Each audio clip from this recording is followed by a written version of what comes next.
All right, good evening, everyone. Welcome to Town Hall. We're going to dive right in tonight. Tonight is Monday, January 5th. We're here for our first work session on the Capital Improvement Program. First order of business, as always, is Pledge of Allegiance to the flag. I pledge allegiance to the flag of the United States of America and to the republic for which it stands, one nation, under God, indivisible, with liberty and justice for all.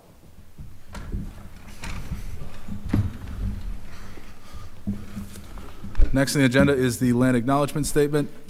The town of South Kingstown pays homage to the indigenous people and land on which the town is now located. Let this acknowledgement serve as a reminder of our ongoing efforts to recognize, honor, reconcile, and partner with the Narragansett tribe whose land and water we benefit from today. Next, we have the roll call. Council President McAtee. Here. Council Vice President Marin. Here. Councilmember Bergner. Councilmember Alley. Here. Councilmember Wedgemont. Here. All members are present. Thank you. It's going to move us to item 4, the consent agenda. Do I hear a motion? Motion to approve item 4A. Second. We have a motion and a second. Any discussion? All in favor? Aye. All right, that passes. It's now going to move us to item 5, a work session and discussion regarding the Capital Improvement Program fiscal year 26-27 through fiscal year 31-32. This time I'm going to hand it over to Town Manager Jim Maney. Thank you. Once again, this evening is the Capital Improvement Plan work session number 1, which is required, and I'll get into that. It looks like a very lengthy, 92 pages, but I'm sure we can get through that fairly quick because we have all the directors here that can explain their budgets if you have any questions of them. First, I'd like to say this. I want to thank the Finance Department. They work very hard for these the operational budget as well as the CIP program. Brian Sylvia to my left, he spends a lot of time doing this, and Rose Bouchard, his deputy, they work very hard on this. I'm very appreciative. We have such a solid Finance Department, the entire Finance Department. I want to thank the directors who are sitting here, most of them. Had a couple of health issues, a lot of colds and flus going around, so they were told to stay home. But they gave me realistic numbers to work with. They didn't come in with these numbers that were outrageous or stuff they were just trying to pad what their requests were, not at all. And I'll explain to you what we were at and what we came down to. Third thing is, I want to thank the residents. We all need to thank the residents. They pay their taxes in this town at an over 99% rate, which is extremely high. And all they're looking for is to make sure that their money's being spent wisely. And these are the checks and balances. The CIP program, my budget, you make your recommendations. But I want to assure the residents that we do a lot of work. We make this as lean as possible, and we're here to give you that presentation here tonight.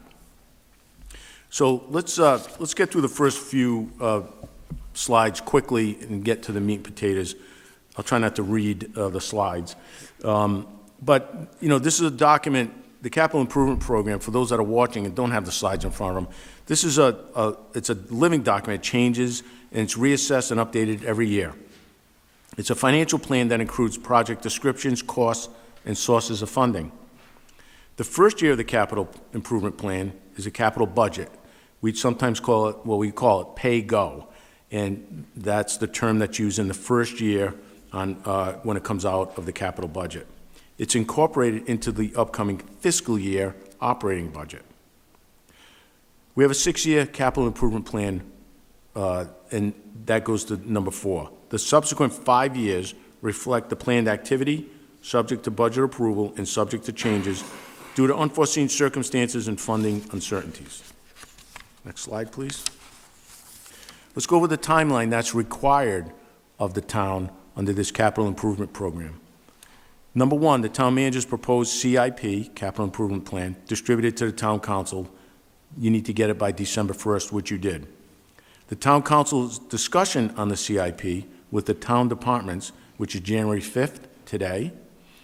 Town council discussion on the CIP with the school department tomorrow night. And the adoption of the CIP by the town council with a public hearing on or before February 1st. We have it scheduled for January 26th, 2026. Once again, that is the date of the public hearing, January 26, 2026. Page 4, the summary of the general fund pay-go funding. So last year, fiscal year 25-26, the adopted pay-go funding in the CIP was $1,983,300. We estimated in year 2, that was what we spent last year, that was the adopted CIP budget. We estimated in year 2 that we would need $3,158,943 for the fiscal year 26-27. That was the estimate last year for this year. The department request that they came with was $5,217,596. But $2 million of that was for 2 specific projects that we took out and spread it out. So the $5 million really, that number seems so high because Public Services had 2 big projects they wanted to fund, but we're spreading it out. And those were the Saugatucket Culvert Project, to improve that, that was $1.3 million, and the second one was the Kersey Road sidewalks, which was $700,000. So we're working that into the CIP moving forward so that the town's not getting hit all at once with those $2 million. But let's look at number 4. That's the number that really matters here tonight. The town managers, so we were hit with about 5.2 million, shown 5.2 million requests, took out the 2 million, spread that out, but we narrowed it down to about $2,077,796. That is the proposed pay-go funding for fiscal year 26-27. That's a $94,000 increase, 4.8% increase. Let's go to the next page.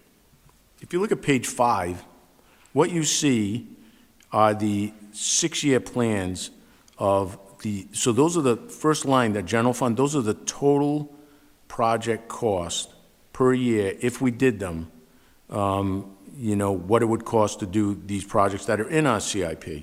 And, you know, 26, 27, 27, 28, and all the way to 31, 32.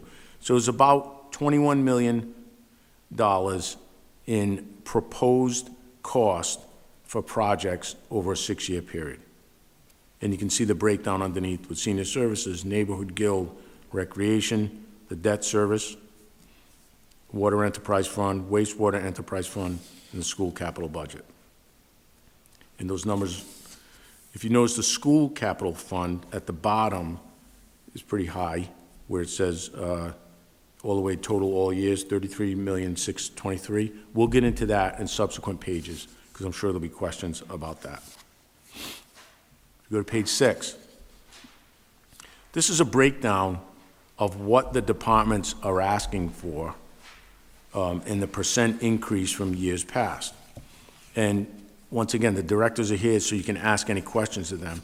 Some of these numbers, like if you look at the first one, information technology, it went up 1,150%. It's because they didn't ask for anything last year, really. They, you know, what we're giving them was a very small amount compared to what they're asking for this year. But what is the driver for that one? The digital retention program for all our records.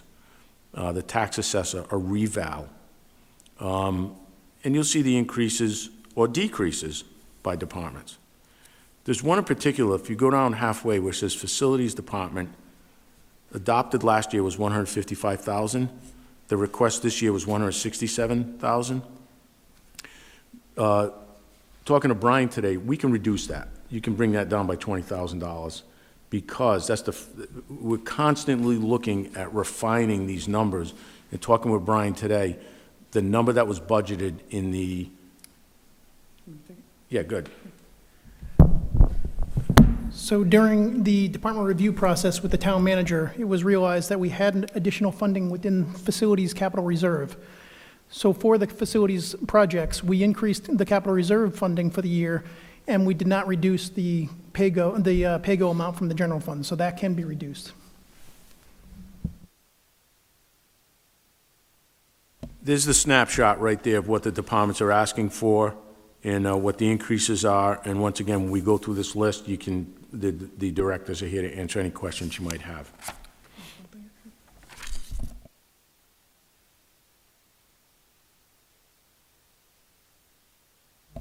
So Brian brought up a good point. I even had it written down. I forgot to say it. So instead of a 4.8% increase, it would bring that, taking that 20,000 off would immediately go down to a 3.8% increase, and an increase instead of, it would be 74,000 rather than 94,000 increase from last year.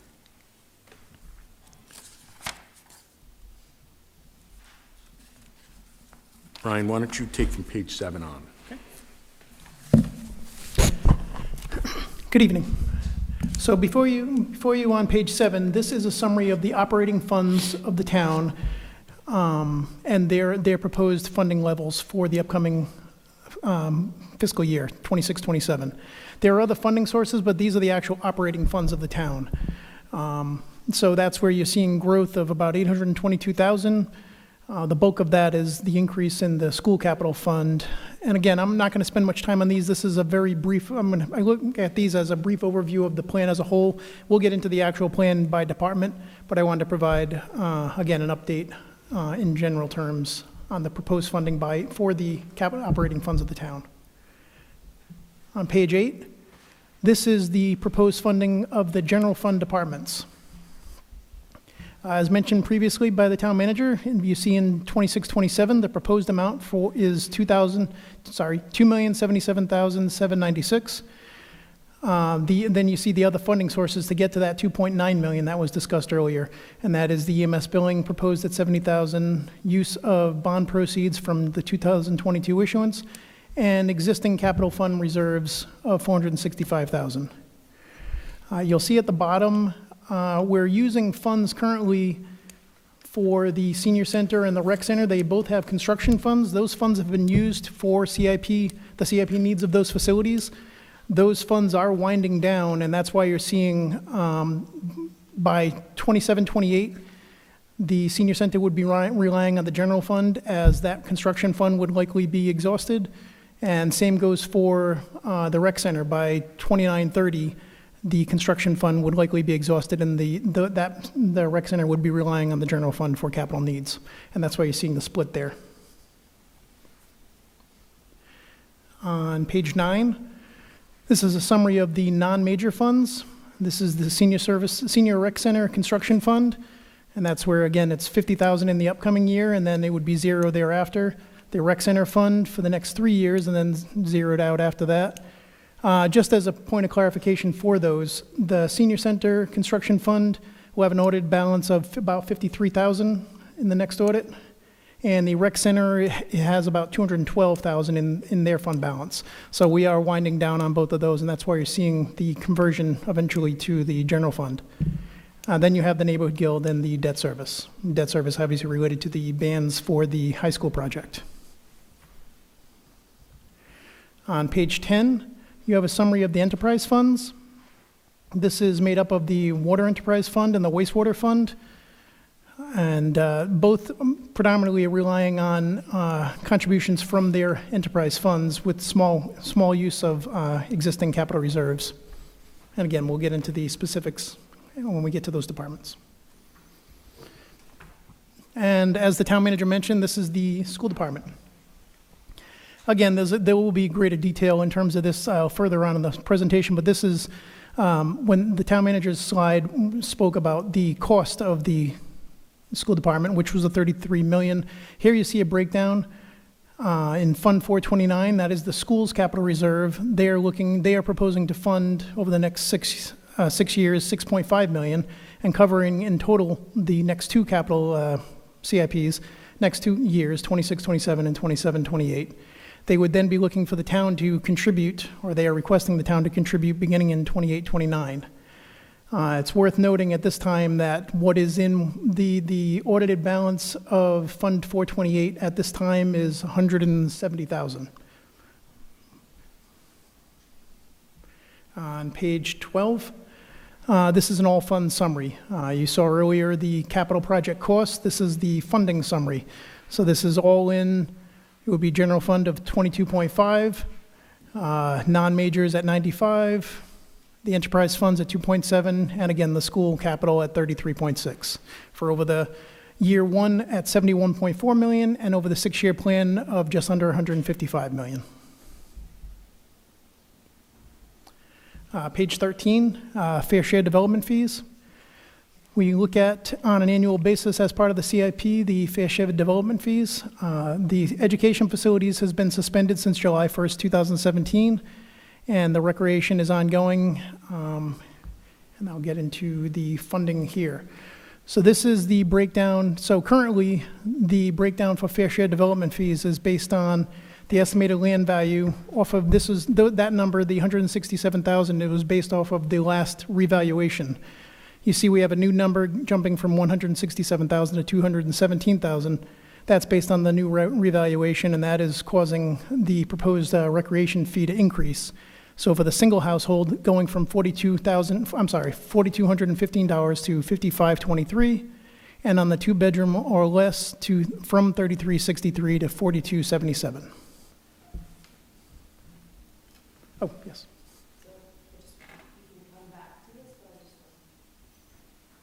I just wanted to say to the council that I'd like to have a conversation about the fair share fees, because we've had previous conversations about ADUs.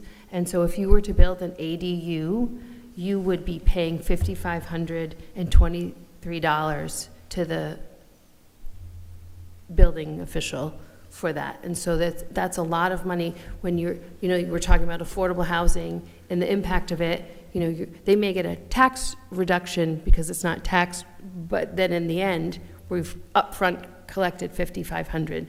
I do know, and for your information, in previous budget messages, that fee is talked about maybe either phasing it out or doing away with it altogether. We need to think about it as a policy related to ADUs. We don't need to have it now, but I want to have it tonight, but I just want to come back to that if we could, because that we've heard from people that that's a barrier. And if we're about creating housing for people to live in that's affordable, this is clearly one barrier. Thank you. Can I ask you one on this, Brian, while we're here? Fair share developments, I guess, projected revenue for 25, 26. Obviously, you can see sort of enhanced development throughout town. That likely turns into fair share development fees collected by the town in terms of revenue. Do we anticipate that income for 25, 26 related to fair share development will increase, like more so than compared to the 5-year average you have here? Yeah, actually, I'll switch, just in terms of answering that, I'm going to switch to the next page because we do go into the revenue on page 15. So for fair share development fees, this has been how the town has projected fair share development fees, because it does change from year to year, obviously. But actually, if you look at the top portion is the last 5 years, where we take an average to project out the next 5 years. There really isn't that much of a swing. You have a high in 22 of 315,000 collected and a low in 24 of 212,000 collected. So we take an average. The average over the 5 years was just under 270,000, and we project that out to try to determine what will be in that fund in the future. And that's where, again, going to the bottom portion of that page, the current fund balance at the end of fiscal year 25-26 was $82,000. And then we're projecting out, using that average over the last 5 years, we're assuming $269,000 a year. So we're assuming by 31-32, we'd have just under $2 million in there.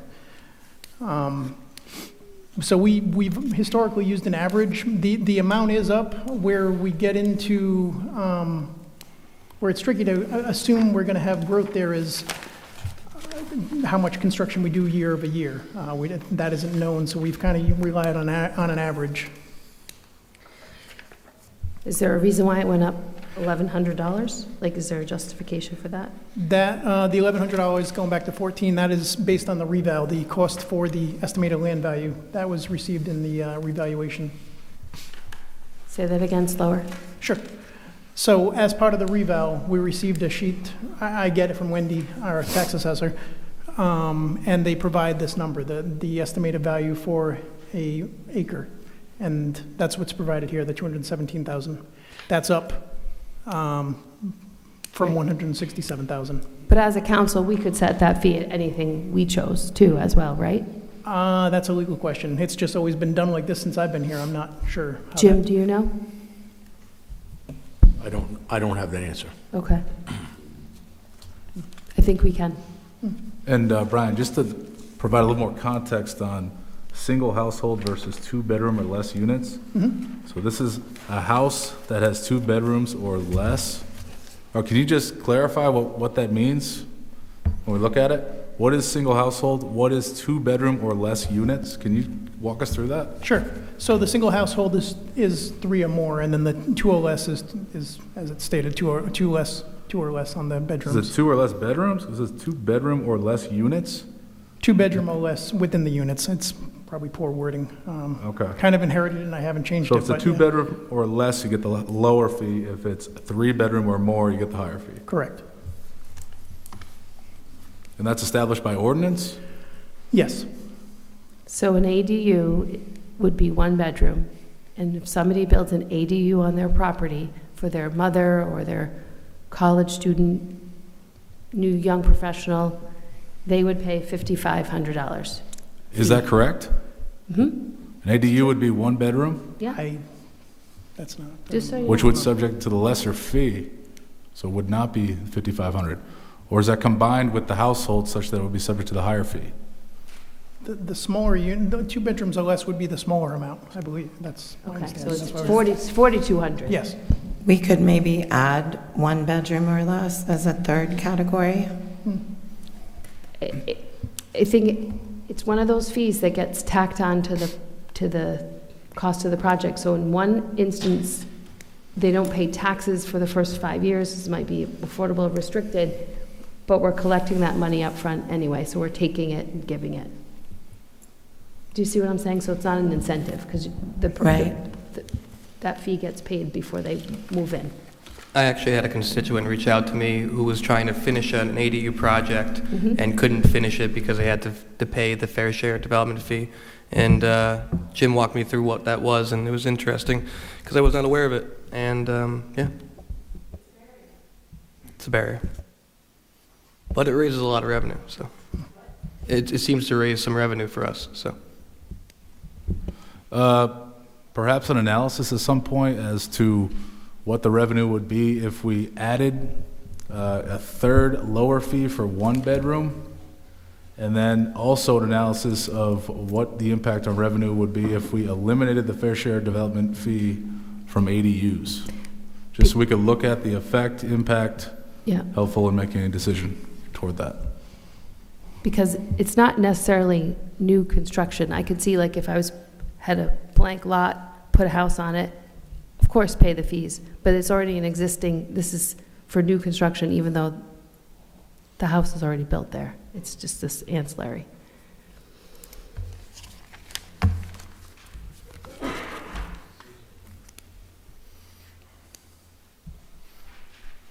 What's that on this? Okay.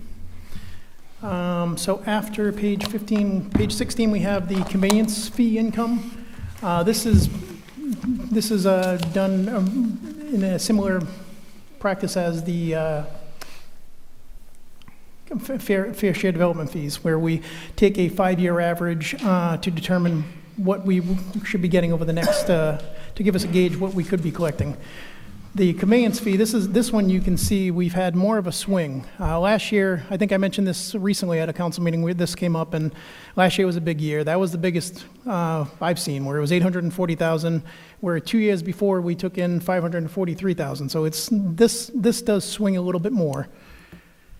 But we use this as a benchmark to allocate the funds later. So I have in yellow the fiscal year 25-26. That's what's been adopted and what is current right now. That 5-year average resulted in a projection of $600,000, and that's where you're seeing a breakdown of the $166,000 to the general fund to offset expenses and reduce the reliance on the levy. $205,000 went to debt service fund. Debt service fund to cover open space debt, and all other funds went to the affordable housing fund. Unless the council acts otherwise, we've continued that approach, so you're seeing that moving forward. So for fiscal year 26-27, we're proposing $166,000 again for the general fund. The debt service obligations for the open space debt, this is our last year next year. It'll be one interest payments of $35,000, and then all other funds would go into the affordable housing fund at $493,000. Brian, just a quick question there, just for clarity. The conveyance fee is based on sales activity of real estate? Yes. And what is the percent of the sale price, if that's how it's quantified? Oh, yeah, I know it did, yeah. And that's by state statute? Yes, it is. And I understand that there's a new state law passed that imposes a conveyance fee, sort of tax collected by the state, distinct from the Taylor Swift tax, Yes. based on sales activity. Is any of that income generated by the state passed down to the municipality that it's located in? I haven't gotten anything on that yet concrete. That'll be coming, but the governor's budget hasn't been released or proposed yet. Okay, so- but there's nothing in the law that provides it's a pass-through, Right. and it's to go to the host municipality? I'd have to check on that. I'm not sure Okay. yet. I haven't gotten anything from, usually we'll get information from municipal finance, and they'll pass through what cities and towns the impact will be, and I haven't gotten anything from municipal finance on that yet, but I can reach out and I'll check. Thank you. Uh, We can keep moving. Okay. The next slide is a summary of the three funds that have received funding from the conveyance fee revenue in the past. First being open space. So open space had a fund balance of $1.4 million to start the year. How the conveyance fee revenue works is it all gets funneled into open space and then it gets moved out to wherever the council deems appropriate. That's why you're seeing the 434 going in. That's actually the funds for debt service and the funds for affordable housing. So it went into open space and then it gets moved out. So that would be the 434 that gets moved out, the expenses. The additional 350 is the funds that have been encumbered based on the action the council took on the affordable housing projects for the three sites. The next section, affordable housing, had a fund balance to start at $490,000. We're assuming revenues of $228, and again, that same project for the affordable housing projects have encumbered $450,000 coming out of there. And finally, the village infrastructure, that has ramped up usage in beginning in 24, 25, and continuing in 25, 26. That the funding has gone towards a Main Street enhancement program that, without additional funding in coming years, that program will not be able to be sustained. But that has, I believe the estimate is between $10,000 and $15,000 a year in expenses of that. So we will be running out of that by 28.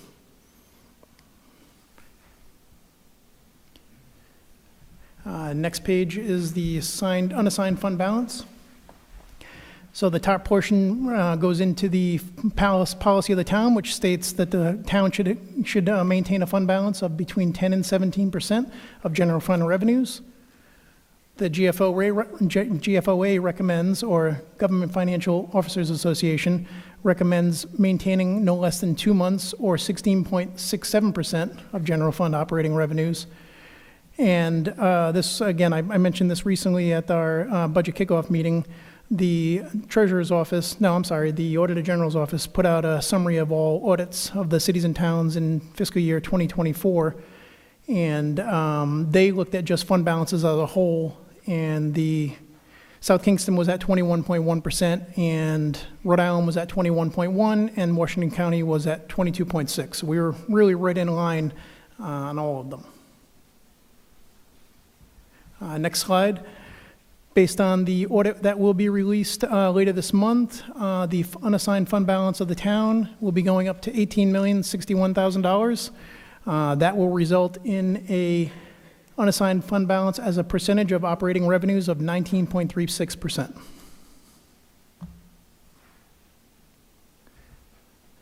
Next up is the planning department.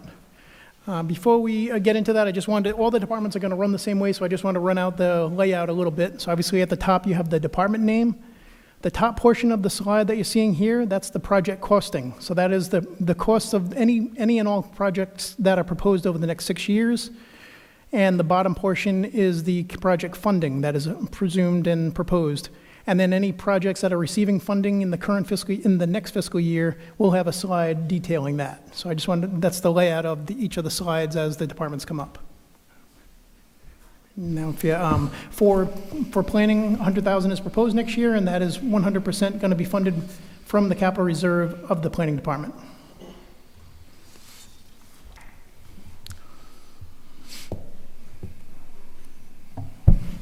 Good evening. Happy New Year to everyone. Nice to see everyone this evening. I want to say thank you to Brian for putting things together and Mr. Manny's help on this. Our request is relatively simple this year. It's a reduction of part of our capital program, so we're not asking for any additional funds than you've already programmed over the last 5 to 6 years. We have sufficient funds in prior allocations to fulfill our work program associated with exploring regulatory changes and updating our land use codes. So, All right, thank you, I'm Jimmy. available for questions. Any questions? All right, thank you, Jamie. Okay, thank you. Next up on page 22 is the Information Technology Department. The Information Technology is proposed for $125,000 for fiscal year '27 and $195,000 for the total 6-year plan. Good evening. Thank you for the opportunity to present the IT Department's capital improvement plan. As it's shown on the slide, the 6-year projection is $595,000. In the upcoming year for fiscal year '27, I have 2 projects that I'm proposing. One is the network fiber ring equipment and firewall replacement. This primarily is housed here in Town Hall. We do have equipment at various locations. The town owns a private fiber ring for security purposes, creating an insulary network for our departments. We're looking at replacing the equipment at each location, as well as the firewalls that we have here at Town Hall. This would be a 2-year ask of $75,000 in fiscal year '27 and '28 to cover the equipment. And then also, as Town Manager Manny had mentioned, we've added a digital retention, document retention program, which we're looking at right now, $50,000 from '27 through '32. So what this project looks to do is take a lot of our old paper documents that are not accessible easily for the public. It's not easily accessible by staff. Some of it's down in the basement where it gets damp. Documents are not well preserved. Some of the documents are also housed in our wastewater treatment plant. So what we'd be looking to do is digitize this with an outside company, have it available. If it's a public document, it would be available for the public to look, whether they were home or they could come into Town Hall to see the documents online. We'd also look to digitize older personnel records, tax records, things of that sort. The big push is to make public documents more accessible to the public as well. This was something that actually some funding was used out of the rescue money. The building department had done permits. The assessor's office had done some of their older assessor cards and maps. So we would continue on with that process. Thank you, Lori. Any Thank you. questions? Hi, Lori. Thanks for Hi. coming out tonight. So I was just wondering, one of the main dangers for small municipalities and agencies is outside hacking, and, we can't do anything about that when there's phishing requests and all of that. I know that this year you're not requesting anything this year you're requesting the equipment, the firewalls and fiber ring equipment. Well, this will strengthen our network, and Well, I'm asking, is this equipment physical equipment? So yes, that's all physical equipment, and the firewall obviously is one of the first layers of protection for our network. We do have dual firewalls, so in the event that, one were to go down, we have a secondary that would take over. But that's the first step in the cybersecurity Right. process. We were fortunate enough this past year to get a state grant, so we were able to purchase some additional cybersecurity tools that will basically, it aggregates all of our logs, whether it be for servers, for equipment, for the firewall, for a lot of our applications that we log in. So we have one pane of glass to look at in the event, knock on wood, of any sort of attack. Thanks. You're welcome. Lori, with respect to the digitizing the older records, what does the Secretary of State require as far as APRA access? So depending on the type of record that it is, the digital retention policy from the state archivist, there's different retention rules.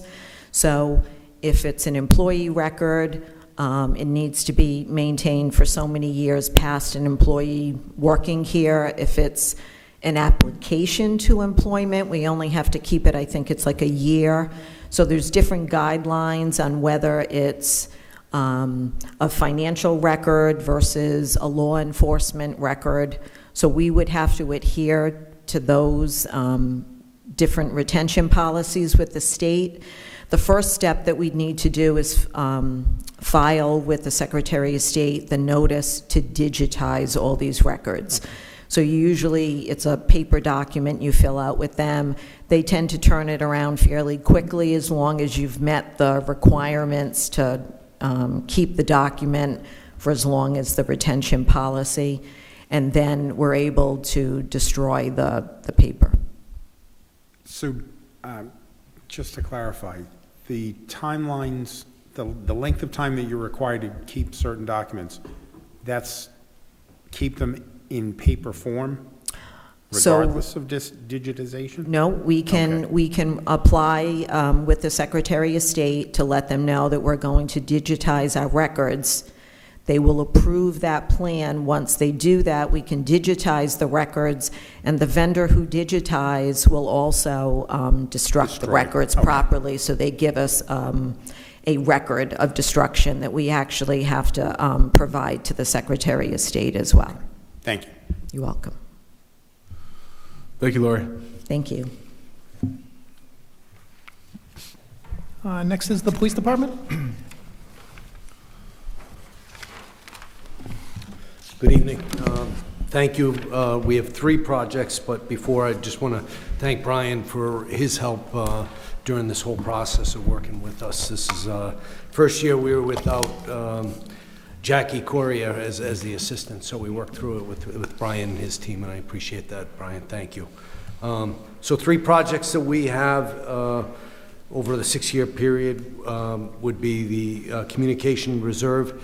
So that would be updating the infrastructure that's in our dispatch center. So dispatch center dispatches for police, fire, and EMS in the town. This would be upgrades to that equipment over time, the monitors, and the software that we use in that location. The second project is vehicle reserves. This would involve a replacement for the director's, the town manager's vehicle in 2033. Also, the replacement of our animal control van in 2030, as well as an addition of 1 additional motorcycle for our lease. So we have 2 leased motorcycles currently in the fleet. We look to expand that to 3. We've seen really a lot of great enforcement with the use of the motorcycle. Had a lot of feedback throughout the town of its use in areas that, the cruiser just can't really reach. So we're looking to expand that. And the last project would be the replacement of firearms to include optics upgrades. So our firearms that officers currently carry were purchased in 2018. They're coming up to their end of life in 28. Best practice now is affixing optics, laser optics to the firearms. So this project here would incorporate the purchase of the firearms with the optics, training, all of the leather gear and holsters and equipment that goes along with the firearms. And if you have any questions, but So I noticed that the firearms, or as you said, would reach the end of their life in 28. So 28, yes. I'm wondering if we need to do that this year early, given the fact that we have a lot of other expenses in the town this year. So that's what I'm thinking of, like, why are we replacing them early? So the end of life is projected at 28. It doesn't mean we could have failures even before that. So these guns are used as twice a year with training, and I think it's just a responsibility to look at replacing them at this time, early. It's going to be, by the time we roll this out and with training and everything, we're probably a good 9-10 months into it. So by the time all of these are actually issued and in the field, we're already 1 year away from the replacement. So it's just really thinking ahead and ensuring that we have, the tools to get the job done. Good. Chief, there's been concerns raised about flock technologies, the technology that we approved by your request over maybe a year ago. In the proposed capital budget, I think we only had a 2-year lease with them, or 2-year contract, is that correct? I believe it was a three, but I have to go back.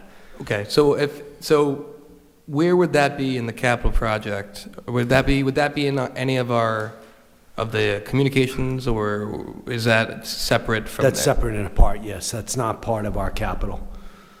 That's part of the regular operating and originally when we signed that contract, we're using forfeiture funds to pay for that. That's not funds as we initially roll that out. Okay.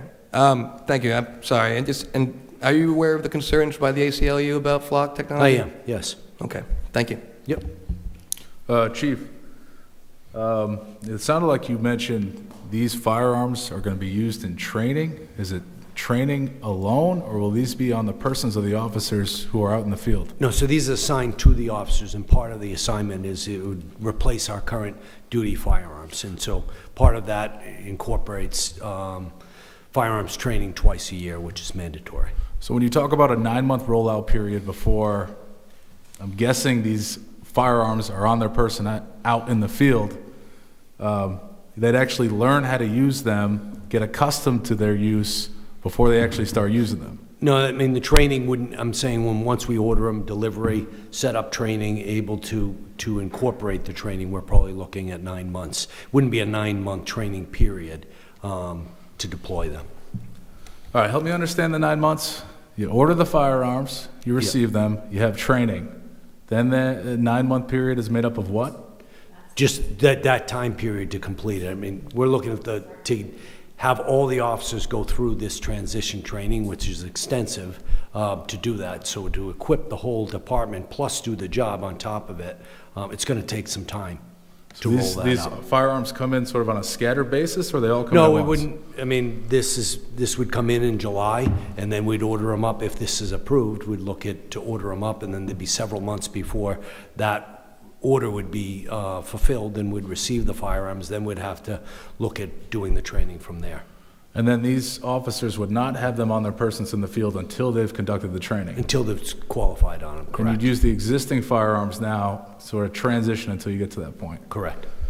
So that would just about bring them just about to the end of the useful life of the existing firearms? Close to, anyway. Close to, yeah.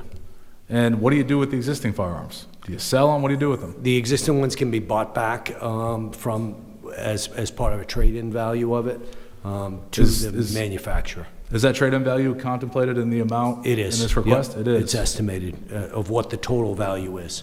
All right, so this is net of the trade-in value. What is the trade-in value that you anticipate or estimate? I'm not sure, but exactly what it is, but I could get you that number. All right, I just think it's relevant. I mean, 73,500 one-year capital budget request. Yep. It's net of the trade-in value, but we don't know what the trade-in value is. So somehow this number was got to. Well, we have the trade-in bill. I just don't have it for you right now, but All right. I can get that to you. All right, thank you, Chief. Any other Thanks. questions? Go ahead. Just to echo what Councilman Wedgemont mentioned a minute ago, and it's not for discussion tonight, I get it, because it's not part of the CIP program, but when we do the regular budget, I think you made a compelling case for the flock cameras, which is why the council approved it. But there have been questions raised since that I think we need to address with the public at some point. That's all. Thanks. Thank you. Go ahead. So I just want to follow along, just with Patty's point about why are we moving it up?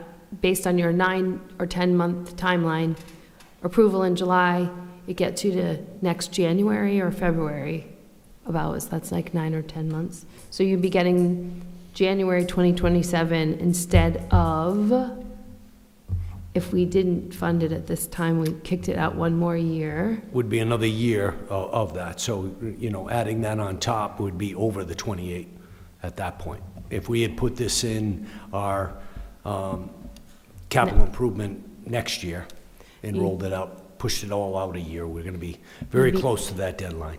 Yeah, you'd be in the January, February 2028. And if we had any firearms that failed in the process and needed to be replaced, that would be added cost that would come up. Okay. Chief, you're going to a different brand firearm, correct? Correct. Yeah, so the real issue here is the firearm the police department's currently carrying, there's been a national issue with that brand. And the police department, union leadership, all across the country have expressed concerns with the current firearm that they're carrying. So that's one of the reasons we're pushing it up. There is concern that the firearms are going off on their own, right? We haven't seen that demonstrated here. That brand had some documented cases that have been a concern. So we're pushing it up to transition to the new guns. The other reason, Mr. President, that you asked, the reason it takes 9 months to go to a transition to a different firearm, because it's different training, it's a different type of firearm, triggers and slides and how you load them and unload them and so forth and so on. But you also, the cost of the firearm, the cost of the holster, and the cost of the training. The training is the most expensive one. So you transition them while they're on duty, so many people per month, so that you're not just inundating 58 officers to all go on overtime on their days off to do it in a 1-month period. It would be very cost prohibitive to do that. So the plan he has, Chief and I have talked about it. He's talked to his captain who's doing the transition. I used to do the transition on my old job. So I think it's a prudent request. I think it's a prudent request to move it up and to transition over that time period. Chief, what's the make and model? We're looking at Glock. Glock what? The replacement. Glock 19s they're looking at, and am I right? Not Yes. 19s, and they're currently carrying SIG 320s. Good. That was my question about what were you replacing it with? Thank you. Okay. And it is, when we talk about the training and looking at timing is also important, is that, to stand up this type of training during the summer months where the department's very busy with a lot more people in South Kingston, whether it's visitors and tourists that come in. So, we look to do these type of major trainings in the off-season. So, now going through the winter months. And that's what we look at next year.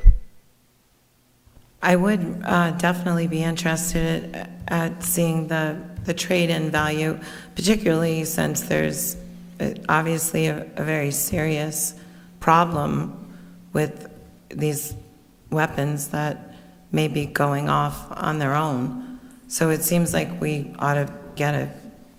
The trading value, as I remember it, and I went over the numbers with the chief, anytime you're trading in a firearm that's 7, 8, 10 years old, that's been through its useful life, they can't really be used for other law enforcement agencies or military or anything. They're usually sold at a very substantial reduction. So you're probably selling them at 25 to 30% of what they cost initially.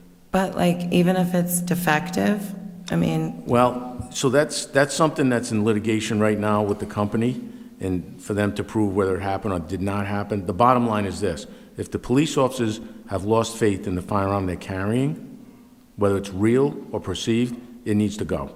That you just cannot have a police officer carrying a firearm that they don't have total confidence will protect someone else or themselves if needed. So they came to me with this issue. We moved it up. It is an issue that I would support, and I would recommend it.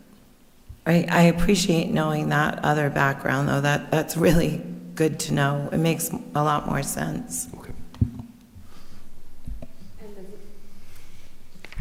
The Googling of Sig Sauer P320 does support the discontinued, it's currently discontinued, and there's some voluntary upgrade program, so. Thank you for doing that, because that would be definitely my next thing to do. But yeah, that There makes you a go. lot more sense. Thank you. And yeah, there's lawsuits and such. All right, one last question on that. You said this is in litigation. Is this a class action that the town is potentially could receive some proceeds from? I don't, unless we've had an issue with it, I do not see that. It's a very isolated incident. There's a lot of allegations of how it happened, why it happened. Is it real? Is it not real? The U.S. military carries this firearm. That tells you how widely used it is. There's millions of them in use across the United States and across the world.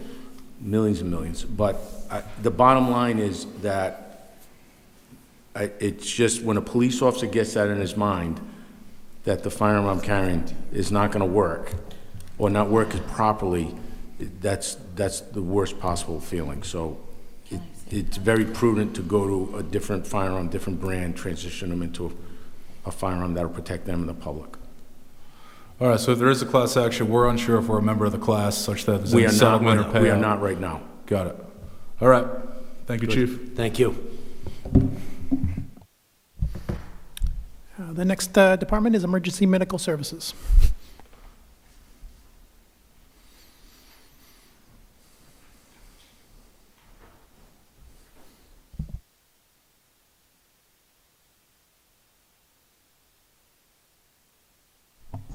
Good evening. Craig Stanley, Chief of EMS. Thank you for your time. We appreciate the Town Manager's Office and the Finance for putting all these numbers together.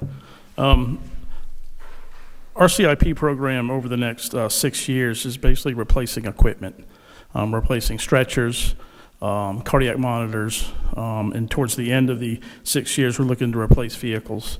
The good part from our perspective is the funding is we're able to use from the EMS billing.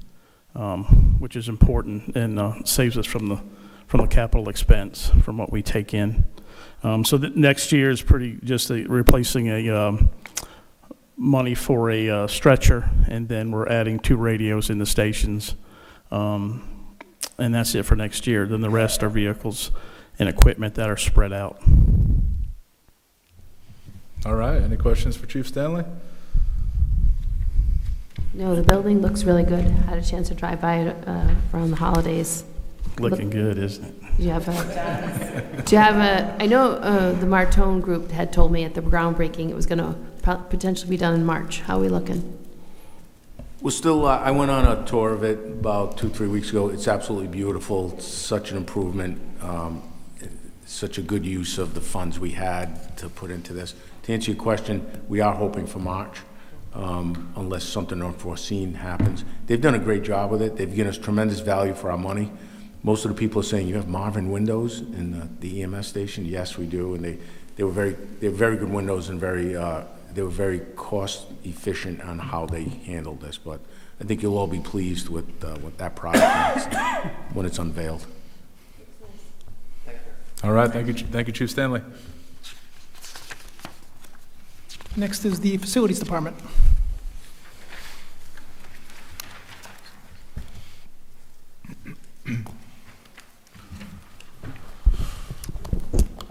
Good evening and Happy New Year.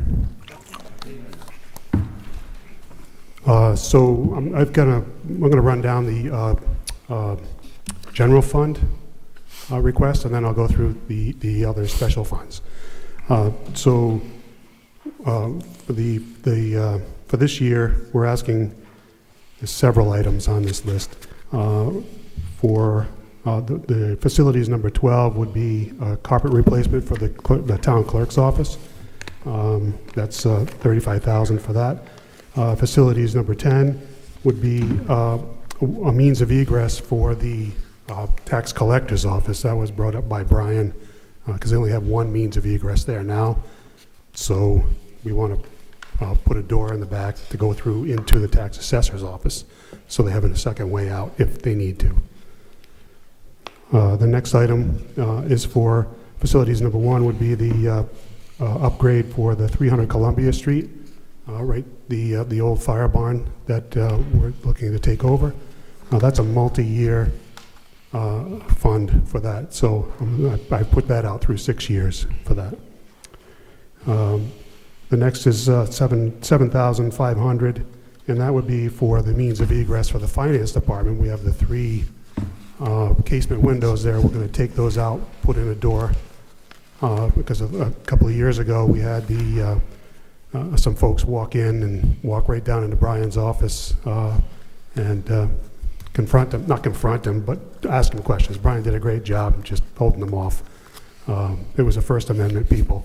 I'm sure we all know who they are. So, yeah. So that's what we want to do with that.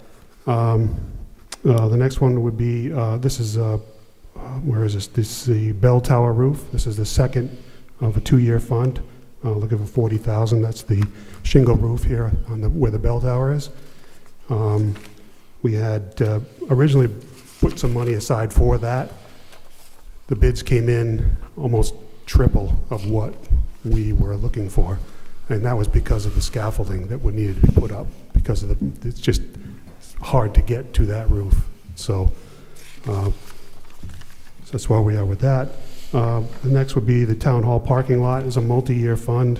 This year we're starting off with $30,000, and that we're looking to complete that by 2030.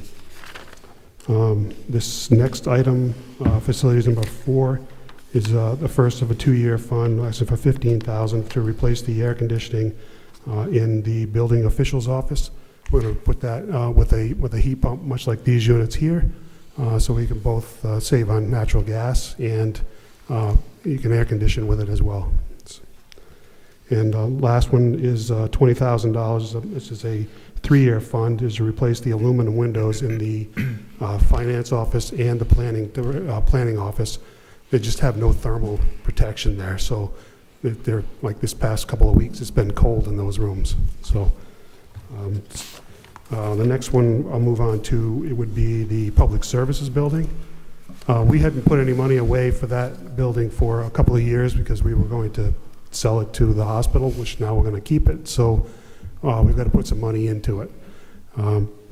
The first year, I'm looking for $37,500. It's a 2-year fund to replace the roof on the building.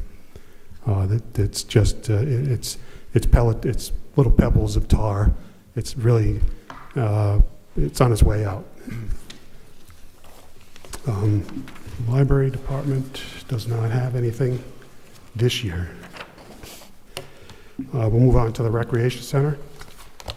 I'm looking for a total of $55,000. Hey, Mark, Oh, hold on excuse one me. sec. Yes. Sorry, before you move on, I'm not sure whether you want to take this or Jim, but given the fact that we had a plan at one point for the public services building that fell through, do we have a long-term plan for that building at this point? The long-term plan is we're going to keep it because, number one, the deal that we had worked out with the hospital was really more, I think it would have benefited the hospital more than the town, quite honestly. We would have displaced all those employees with real no place to put them. And so when I say the long-term plan, at least another 10 years is what I'm thinking. It's an old police station that was built really on the cheap, 60 years ago. And I think it does need some TLC, either the stairwells and the cement inside and so forth. So I would support putting some money into it, yes. There's no plans to take it down in the near future. And for the record, of all the directors, he is by far the cheapest one that we have. I mean, when they redid the bathroom upstairs, he reused the existing toilet, which I had to beg him to take out and buy a new one. So he really is frugal when it comes to building maintenance. He does a good job, but it's just, he doesn't spend money. I don't doubt that, but we've had some discussions about whether that building continues to meet the town's needs. I just wanted to Yeah, right. get it out there. We're not doing anything immediate. Quite honestly, it meets the short-term needs right now, and very effectively, actually, because we have no other place to put it. Mother is the, what is it? Invention is the mother of necessity. Yes. Could we just go back? I have a question about the carpeting in the clerk's office. Sure. Not about replacing the flooring, but, sorry, Nicole. I think we probably do need to replace the flooring, but my question is it carpeting, or is it like that nice luxury vinyl tile that looks super sleek and doesn't have as many germy things? Yeah, it will be carpet tile, Carpet tile you'll just use? like this, yes. Okay, not luxury vinyl tile flooring that looks like hardwoods? Well, no. Well, we could also look at that, but, you know, with the Yeah, I just didn't know. 35,000. What? With the 35,000, only gets you so far. Yeah, just, Mark, that's Right. the correct number, $35,000 to replace the rug The only? carpet, yes. And the two offices, Nicole's office, Emily's office, and the main seated area. Yeah, okay. do you have a carpeting,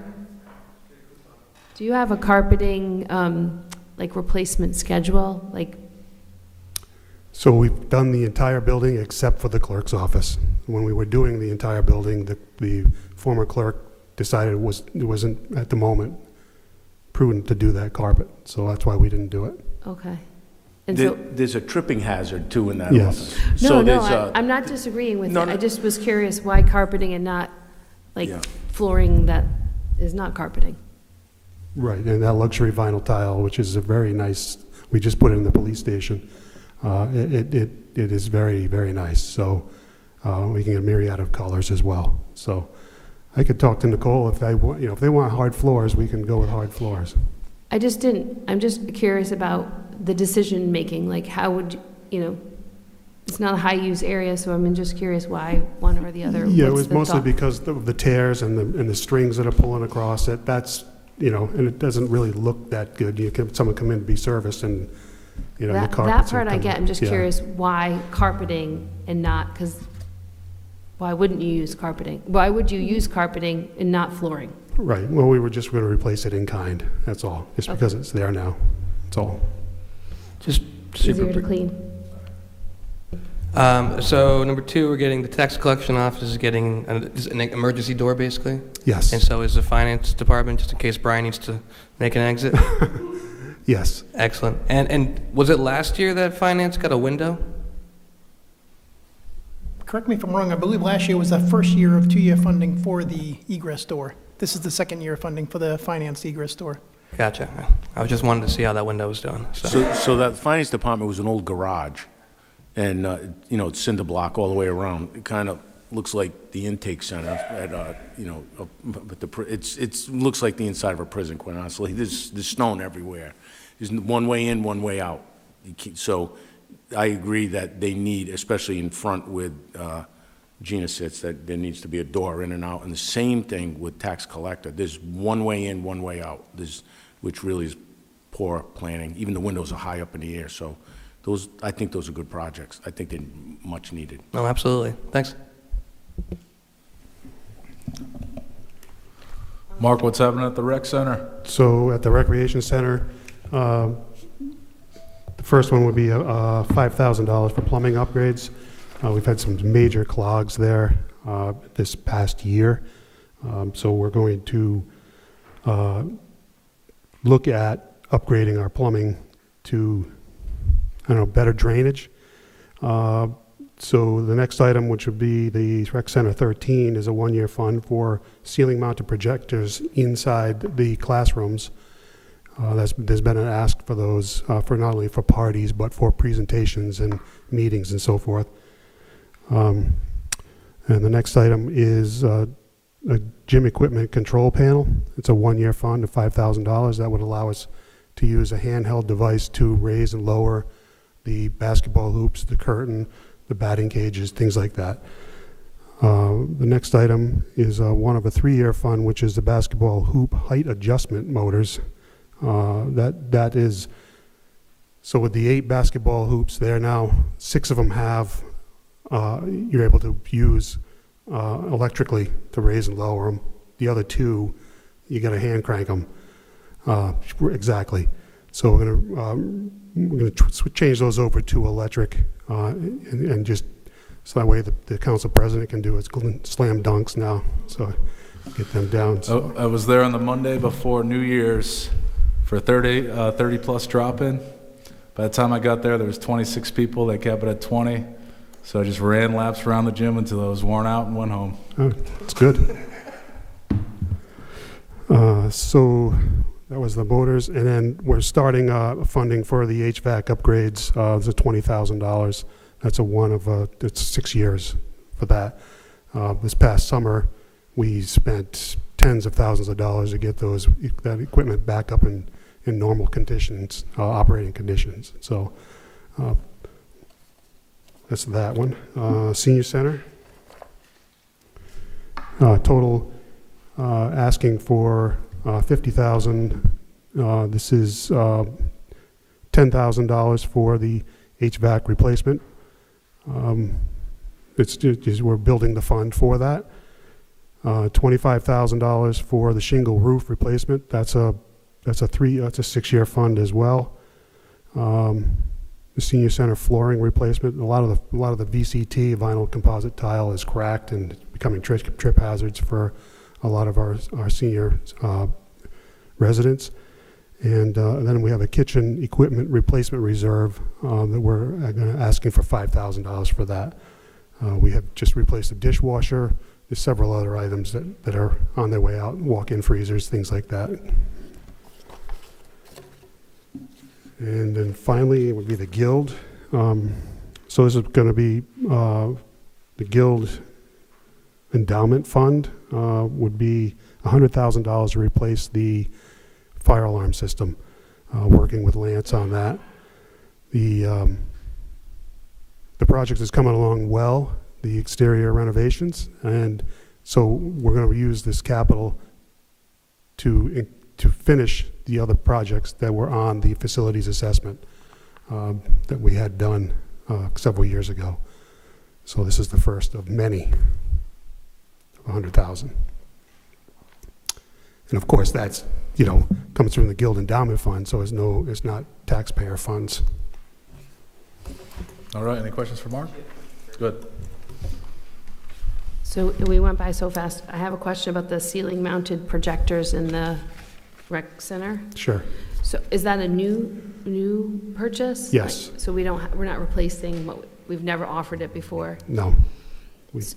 So people are asking for that. So if they use the projector, do they pay a different fee? Because the equipment I'm familiar with is expensive, and then it's very difficult when it breaks. And that did come up in discussions, and I think that with working with Terry and Steve Gruenberg, they will devise a rental plan around those items. Okay, so you're going to add an additional service fee or something? Correct. What are people projecting on the ceiling? No, it's like the PowerPoint projector that you can, if you're doing a presentation, training or something. Yeah. And they You hook need your that laptop to it. and they need that there, I guess? Whoever meets there. Oh, okay. Or if you have an event there and you want Right. to do a. Okay. Right. So I've talked to Terry about this, and Terry, tell me if this is the right time to ask about it. There have been some folks that have wished us to invest in the blinds at the Guild, the Neighborhood Guild, because some of the lighting is very harsh in the afternoon. Would this be included in that?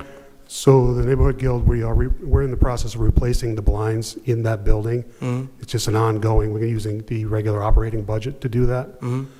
So yeah, it's ongoing, each room as we go through. So they're working on the windows right now. We weren't going to put blinds up just to have to take them down so they could repair the windows. So after the windows are complete, we're going to go in and put the blinds up. I happened to take a mandolin lesson at the Knapp School, and some of the blinds were a little rough, so I'm glad. Yes, I agree with you. Very Yeah. rough, right? So I'm glad to hear that, that we're investing in it, so. Yeah, as soon as the windows are done on the inside, we'll put some blinds up. Heck yeah, thanks. You're welcome. All right, thank you, Mark. Thank you.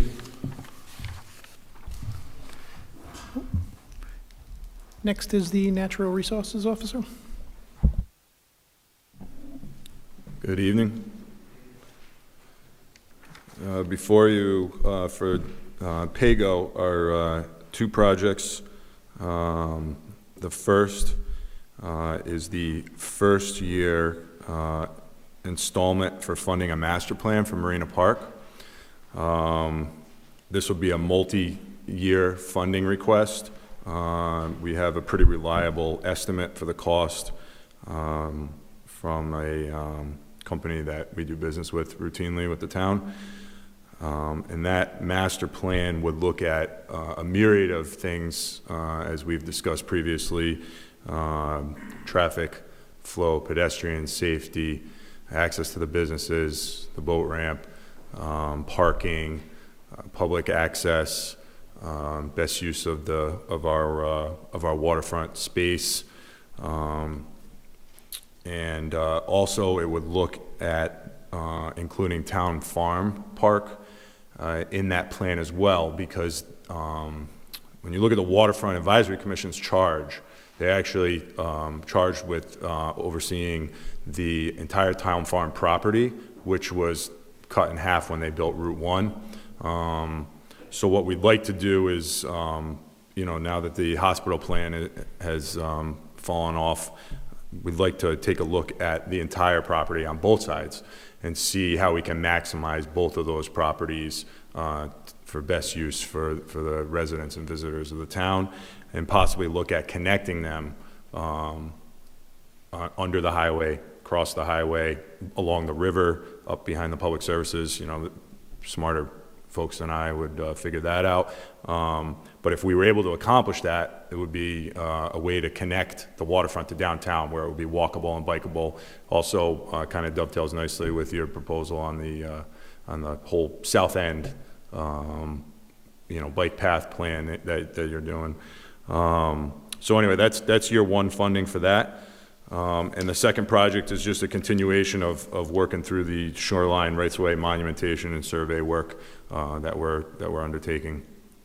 And then in the 6-year plan, you can see contemplated when the riparian lease expires for Ram Point, if the town wants to move forward with replacing the docks over there, if those are removed, or just because of the condition that they're in, as well as some equipment replacement down the road. Can you talk a little bit about the line item for shoreline right-of-way? It's pretty consistent through the next 6 years. Is that sort of a maintenance thing that you're anticipating, or is it taking 6 years to get the project done?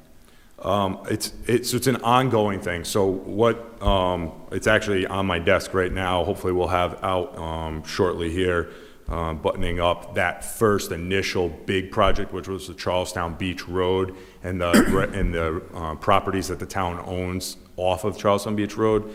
And then we're going to just look to continue to go down the coast on, if you remember with the Waterfront Advisory Commission, I think we talked about, we have List A and List B. So List A is ones that we know for certain are town rights of way to the water, but in many cases there may be encroachment issues. That path to the water might not align with where it actually is in the town's right of way. So we'll look to just continue moving through that list to have survey work done on each of those rights of way to the water, as well as installing granite monuments that say right of way to the water, so that the public and the abutters know where the boundaries are for those rights of way. And then beyond that, that List B is going to require legal work. We're going to have to do title searches and a myriad of other things to move those List B potential rights of way into the List A category, where we can definitively say, yes, these are public rights of way to the water. And so that's the anticipation, is that there'll be this physical work first of the ones we know, and then there's going to be all of that research work where we'll have to contract with some type of, legal firm that would specialize in that work to get that moved into definitive rights of way. So are you anticipating that the B list properties are sort of in the out years?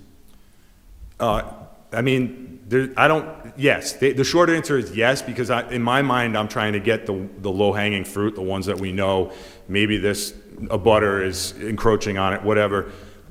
That's not to say that we couldn't look at the list Bs ahead of time, and really, I look to the Waterfront Advisory Commission for guidance on that as to what they want to move. So in past years, there's been issues at specific rights of way where they've said, you know what, we need to get some money from the town to do the survey or to improve it, put a bench, whatever that may be. That's why I wanted to focus in on this for a minute, and it may be a matter of having some discussion with the town manager, but we started this, I think, shortly after I came on the council in 23. We're now into 26, and I know that there's a list A low-hanging fruit, and that's fine. But what I don't want to see is list B is still being worked on 6 more years out without us having a good sense of how many, whether they're A or B, how many properties are there? What are the issues? I was going to ask about encroachment in the solicitor's office, but clearly you've got that issue covered.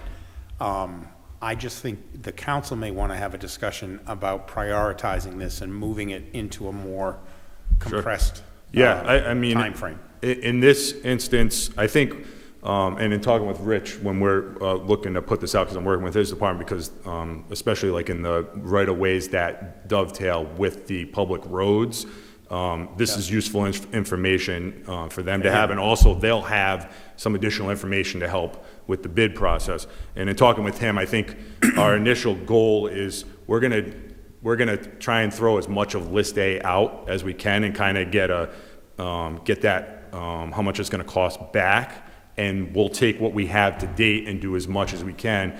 Hopefully, with that response, we'll have a better idea of what the list A properties will cost, and then maybe we can come back to you with a more realistic figure. But I'm happy to also look at what it would cost to have attorney on retainer or whatever the appropriate method is to do that title work search on list B, and maybe bring that back to you folks so you have a better idea. And I appreciate the work that you and the Waterfront Commission are doing on this, and that it takes time to get it all done. But the other side of the equation is once you've got your list A and your list B, it's also going to come back to the council with what I anticipate is interest from the public to say, okay, you now have this right of way on Smith Street down in Green Hill. We want some parking spaces. Sure. And so the council is going to have to address other issues once we know what we're looking at. Understood. And so far, we still don't know what we're looking at. So one thing I'll just mention is that I don't know who it was, but someone that predates my time and the current Waterfront Advisory Commission time, and probably most of the staff, spent a lot of time researching in the vault and wherever else they found this information. And our harbor management plan does an excellent job of contemplating exactly the things that you're asking about: potential parking, room for improvements, things that prevent access, things that prevent parking. And even in the case of like the list B properties, they basically said, we think that these are probably rights of way, but we can't definitively say that. And then they talk about the barriers to why they can't say that, what type of work needs to be done. So I think we have a great foundation, and for yourself and fellow councilors and the public, if there's specific locations that you're interested, that's at least a good jumping off point. But certainly, both from you folks on Waterfront Commission and the public, if there's one that rises above another one, we'll certainly look to move on that one and get that one clarified and monumented as quick as possible. Thank you. Yep. This is just an aside. So the harbor management plan, I knew what you were talking about, but I didn't know the name of the plan. It's not easily findable on the website unless you know harbor management plan, because I was Googling South Kingstown rights-of-way, waterfront, and it doesn't come up Yes. intuitively. Maybe improve the link by putting it on the waterfront commission page as well, so that Sure. the public can find it, because I was hunting. Yeah, this is one of those things where I think, the revision is still being evaluated by DEM and CRMC for our re-up, but the planning department was 100% the author previously, and then in my role, it was kind of passed on to me, but the planning department already started, so I think that's probably why you see it housed in the planning department, but I think that makes complete sense to put it, in the Waterfront Commission and also on the Harbor Patrol page. It could go anywhere, just, I didn't find it by going to the planning page. I had to hear the name of the plan to find it. Got it. Because I Okay. typed in rights-of-way, Sure. waterfront, South Kingstown, and it doesn't get me anywhere close to Okay. that. I'll make So- sure to talk with Lori and see how we can get Hunting. that better Find it, 'cause- visibility. Yeah, because it just needs to be found, because someone's going to say, where can I find the rights-of-way, and then it's hard to find. So just improving Sure. the way that the public gets that information, because the public is really holding the rights-of-way for us by saying, we can't get down this street, or this is blocked, but they wouldn't know how to look it up. Yep, sure. So, thank you. All right, thank you, Mike. When's the boat ride? The boat ride. The boat is, they just put the wheelhouse, the cabin portion on the boat, so it's coming along, and I think March is what they're saying. It's cold then. It's still cold. It's still cold in March. Memorial Day. Memorial Day will be fine. We're busy with EMS in March, so we'll be, and Got then it. we have the library, and then you. Sounds good. Okay. When it's here, you'll be the first to know. We don't really need a ride, we just want to go and see You it. should probably take a ride. Ride. You should probably take a ride. I mean, a little one. All right, thank you, Mike. Thank you, We look Mike. forward to that tour out there on the water. Sounds good. Next up is park maintenance. We all want a boat ride. Good evening. Before I get started with the number of projects we have proposed, I just want to thank Brian and the town manager for working with our department to come up with a plan for 26-27 without having the benefit of last year's funding of rescue plan dollars, where we were very fortunate to be able to accomplish a number of projects. I'd also like to thank Rex Eberly, our deputy director, who without him, he and his staff are the ones in these parks working day in and day out and utilizing the equipment that we propose for council authorization, and without them, we wouldn't have these lovely parks and amenities. So with that, for the 26-27 capital budget, we are proposing 6 projects and 2 pieces of equipment. Total funding, $444,000. Of that, the general fund request is $354,000, with $90,000 coming out of reserve funding, which I'll point out which projects have that associated with it. You'll notice, Brian's skipping ahead. We have a number of projects that we list in the capital plan for our 6-year plan. Most of this is pay-go. Really, we are focused on maintaining what we have. We have exceptional parks, and we want to keep it that way. As we expand amenities and different features in our parks, that requires obviously more funding. With that, I would also like to point out that within the capital budget, there are long-term plans for some of the parks that the council is familiar with, because you've heard me stand up here and talk about Old Mountain Field and the town beach and Saugatucket Park. Those are projects that have a vision, a long-term plan even beyond the 6-year forecast. So if the public is interested, there are long-term descriptions associated and linked within these projects to take a look at. So first we have Old Mountain Field. We have a chain link fence replacement project. It's 2 years of funding. $30,000 is proposed for 26-27, and another $50,000 in 27-28. Specifically, the baseball and softball fields have chain link fencing that is about 30 years old. If you've been to Old Mountain Field lately, which I know you all have, you probably did notice that we have some fencing that's just old and deteriorated, and there's broken pieces, and we want to be able to fix that in tandem with the other long-term improvements that are being made at Old Mountain Field this year. So $30,000 is proposed in 26-27. Next, we have $35,000 that's proposed to replace our portable stage, which you all are familiar with as well. It's frequently sitting on the village green. We also use it at 4th of July for Old Mountain Field. This is $35,000. It's proposed to replace it. The one we have is, I think I said 22 years old. It doesn't owe us a thing, and we're really in need of something safe and sturdy so that we can continue to have our concerts and have something that's mobile that we can move from place to place. I know that we have a demand from our wonderful Wakefield Concert Band for something more permanent, like a band shelter. We're not at that stage right now. Possibly when we look at a master plan for Marina Park and Town Farm Park, there may be something in that long-term plan that would allow us to do that. But for the time being, if we can get a new modular stage, it will serve us well, hopefully for another 10, 15, 20 years. So there's $35,000 proposed for that. Next, we have our court resurfacing fund, and we have a 6-year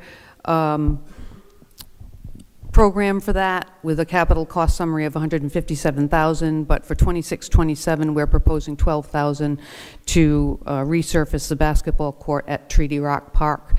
You may also recall that we have submitted a grant to DEM in the hopes that perhaps we'll be able to have some funding there to fully replace the playground in the same time frame. And then in the out years we have West Kingston, Curtis Corner, and Green Hill Park courts also in the pipeline. Terry, is Treaty Rock Park, is that, where is that? That's on Middlebridge Road. Okay, yep. It's got a playground, basketball court, green space. Yep, okay.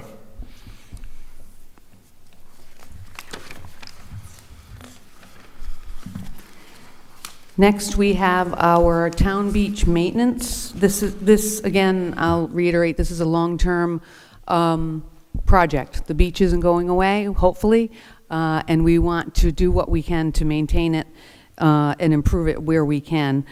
We are proposing $100,000 for an updated site plan for the beach. Now, I will clarify that of that $100,000, $80,000 is already in the reserve fund for beach capital. So we're seeking $20,000 in council authorization for 26-27. We're looking to be able to have a site plan done that would identify elements and components that are threatened right now, like the playground, the volleyball court, potentially, even the front parking area. We're looking to be able to have someone look at the site, see how we can continue with a retreat philosophy in terms of maintaining what we can at the beach. 2012 was really the last big project, which was the pavilion and the on-site wastewater treatment system were moved back. With this funding, we'd like to be able to bring somebody in, do a site plan so that we can then really plan for the next 6, 10, 12 years at the town beach. And then we also have... Terry, before you continue. I'm sorry. Just, where are we at with sand replenishment funds? I mean, we've been lucky so far this year. We have been lucky. So the reserve fund does have those funds are used for sand replenishment as well. I believe, and Brian, I'm not sure of the fund balance, I thought it was in the vicinity of 190,000, but I could be wrong. So we're pulling 80,000 to commit to a site plan, but there's still several $1,000s. Typically, we spend, and I'm going to defer to Rex, around 5 to 10,000. Under 20,000 a year. We spent very little last year. We spent a lot in 23, or 24. We did. So we still have some fund balance should we need to do some replenishment. Good.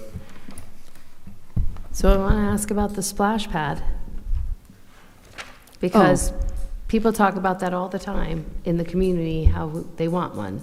And it seems to be kind of on the outlier years. So that's a good question. One of the projects for our long-term vision is Saugatucket Park. And we are not sure what's happening with Wakefield Elementary School yet, but the long-term plan narrative does reference the possibility of being able to maybe look at that property for adding a splash pad, expanding the park. Of course, that's very conceptual, but we've certainly got it in there. Saugatucket Park, High Street, it's a walkable space where it's accessible to many. Again, it's very conceptual, but we've got it on our 6-year plan in the out years, with the possibility that could be something we could work into. Yeah. If not Saugatucket Park, maybe another area that is easily accessible by the public. I think I like that idea. So, I mean, I think people talk about splash pad a lot, so maybe next year we can have a better path to where it might be and move it along, because yeah, no, I agree. It is something the one in North that Kingstown is very, very used. It's beautiful, yeah. And so yeah, it would be an exciting you got to take the ad. baby, Rory. You got to take the baby. Yeah. Put it on your list. Yeah, there's so many great playgrounds in Rhode Island, and yeah, it would be really awesome to have a splash pad. That would be amazing, and even because if Saugatucket on the bike path, anywhere on the bike path, Right. any people could traverse to it. Yeah, the connectivity is key. Do they have the splash pad open in like when there's a drought, or is it pause during it? I'm legitimately. That would depend on what kind of system. It could be like a closed system where yes. it drains down and it cleans itself. And it's like a tank. Yes. Like a pool? I don't did know how happen they to work. take a few online education modules on water features and splash pads in particular, but I can't stand here and tell you too much about it. It's just we're at the beginning stages. And just one other thing that someone brought up to me that seemed like a good idea, and for one of our parks to put in some sort of like exercise equipment, like some equipment that's meant for grown-ups to use. Yeah, the outdoor exercise stations, we actually have those proposed in 2 of the 3 DEM grants that we submitted, one for Treaty Rock and one for Fagan Park. So if we happen to be lucky enough to get one of those grants, we can maybe push that up the priority list. Yeah. Thank you. Terry, just want to confirm with you, the Town Beach Improvement Fund, is that the fund you were referring to with the beach stand? Okay, so that currently has about 180,000 in it. 180,000, okay, I think I said 190,000. Thank you, Brian. Any other questions? We're moving on to, speaking of playgrounds, our Playground Improvement Fund, and for 26-27, we have $100,000 proposed to address Treaty Rock Park, Stepping Stone School, and the Curtis Corner Playfields Playground, to be able to either replace elements or more than that. if we are fortunate to get a grant, we may be able to leverage some of that, some of those funds to dedicate to one park while we have grant funds for another, so. Terry, is there any plans to address the park that we went out to behind the pump house? Yes, yes. So Fagan Park has the new play structure. We have been made aware that the community is interested in possibly a structure that is for older children. That is one of the reasons we filed for the grant, to be able to add an additional structure and some outdoor exercise equipment. So, do you know when we would hear back about the grant? Spring of 2026. Okay. April, I believe DEM announced around the April timeframe is when they announce the outdoor grants. All right, thanks. You're welcome. So the playground improvement fund, like I said, $100,000 with a 6-year plan of $575,100. Playgrounds cannot be left unattended in terms of safety. We take that very seriously. We have our park staff who are nationally certified playground safety inspectors. Rex is one.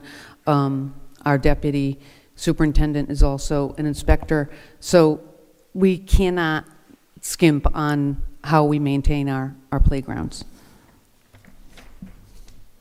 Next, we have a $37,000 proposed from the general fund and $10,000 in capital reserve for a front mount mower replacement. And this is the second of 2 replacements. We just got authorization to replace another front mount mower. And this mower, which is a John Deere 1445, it's obsolete now. We can't get replacement parts for it. It needs to be replaced, and so we're requesting the funding for that, with $10,000 coming from the capital reserve.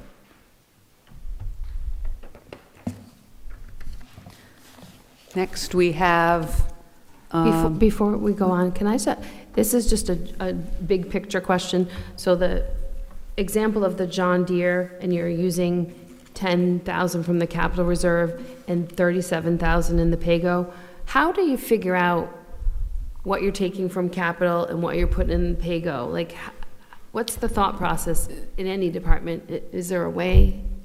So, and I can defer to Brian on this, but typically when there's funds set aside for capital, we may or may not spend every dollar on a piece of equipment or a project, and that the remainder of those funds fall to a fund balance, essentially. Right. We don't usually have a lot of fund balance, but in this case, Finance had recommended that we do have fund balance that we should utilize to offset the cost of this tractor. And I honestly, I can't tell you what piece of equipment it was that we didn't spend all the money on. I don't know if you have that information. I don't have that, but Terry's correct. When departments go for capital purchases and there is a remaining balance, it will sit in that, and we've taken the initiative as a town to try to reutilize those amounts for future capital purchases, to utilize those funds and reduce the needs of the general fund contributions. I just didn't know if there was like a, yeah, exactly, like a best practice for, it's $47,000 in the operating budget, but he's recommending take 10 out of the, I just didn't know the theoretical theory part of that. I think initially the department requested the full 47 from PAYGO, and upon the review, I noticed the 10,000 available from an existing project that had already been purchased and that was existing, so we spoke to the director, we spoke to Terry, and came about that way. So I think you're going to say yes, but is that something you consistently sort of look at? Yes. Thank you. Next, we have a proposal for $55,000 in funding for the purchase of a skid steer loader, which will replace a tractor, a 2007 John Deere tractor.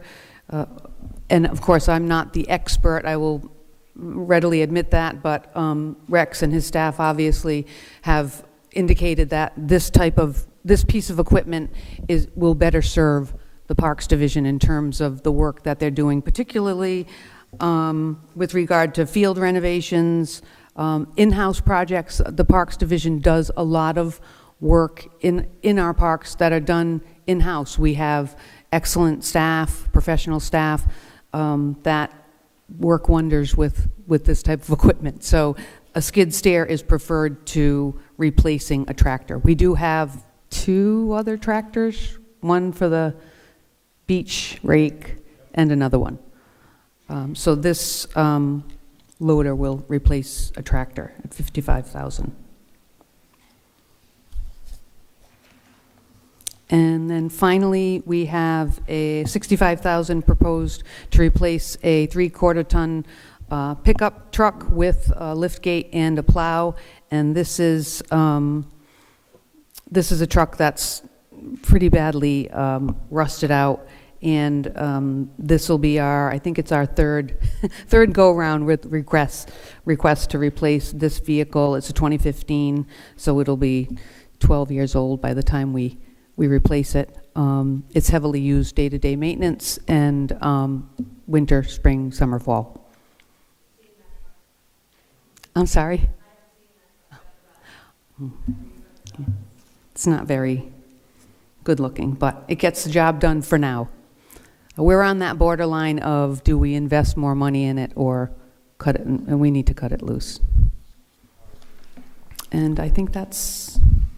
All right, any questions for Terry? All right, thank you, Terry. Thank you very much. Next up is Public Services.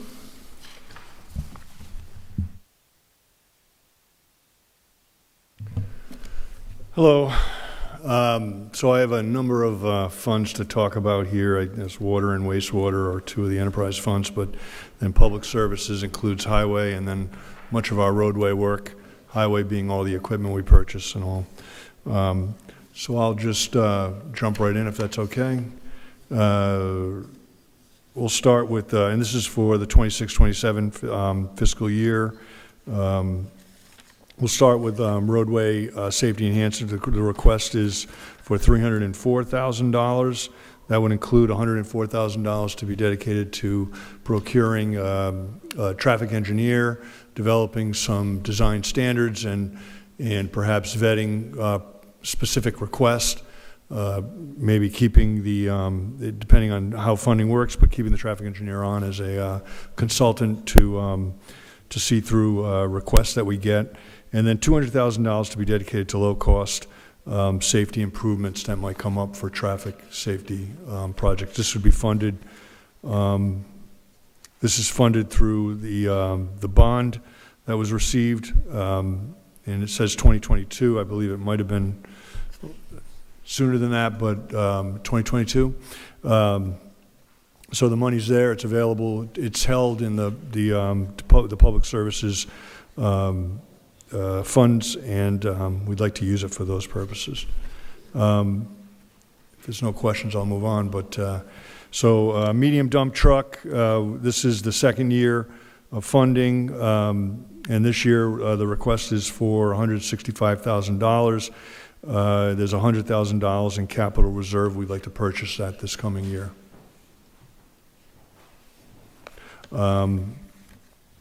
Mini excavator, $110,000. $55,000 is the request this year. And the capital reserve, $55,000.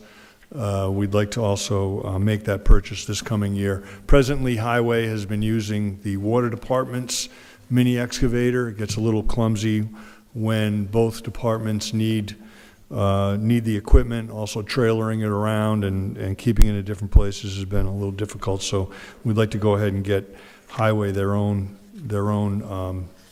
excavator. $35,000 for the superintendent vehicle. The existing vehicle is a 2017. It's got 104,000 miles, and it's ready for an upgrade. It's showing a lot of corrosion, and as you can imagine, these vehicles are out during some pretty adverse conditions. And just going down the list here, it kind of moves away from the highway, but TMDL implementation reserve fund, $50,000. We generally put away about $50,000 a year. We're going to move to $100,000 every 2 years, but either way, it's about $50,000 a year. This goes towards some of the water quality projects we're doing, including what we're installing now down in the Green Hill area. We'll have to move on once these they're just about done. But once these structures are done there, we'll move on to a different TMDL site, a total maximum daily load, and we'll move on to a different site with some guidance from DEM. Salt barn maintenance is the first of three-year funding. We want to do some repairs to the barn, showing some as you can imagine, the materials of salt, it breaks apart these buildings pretty well, so we want to make some repairs to that. The roof is showing issues. Rich, where is the salt barn? Where is it? Yeah. It's if you go to public services where the office building is, the pumps are there. Mm-hmm. If you look to the right, facing the building, you look to the right, the barn's there. Oh, okay. It's all the way down the end before you kind of take a right to the school department. But. Gotcha. Thanks. Is that it? We had the same question, so you clarified that. Oh, yeah, okay. Well, it's there. I mean, it's filled with salt, so.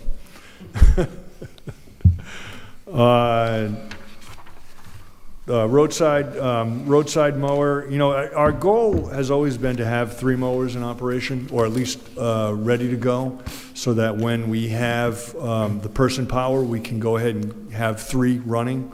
Because as you know, there's a certain time of year where all of a sudden the grass is awful tall.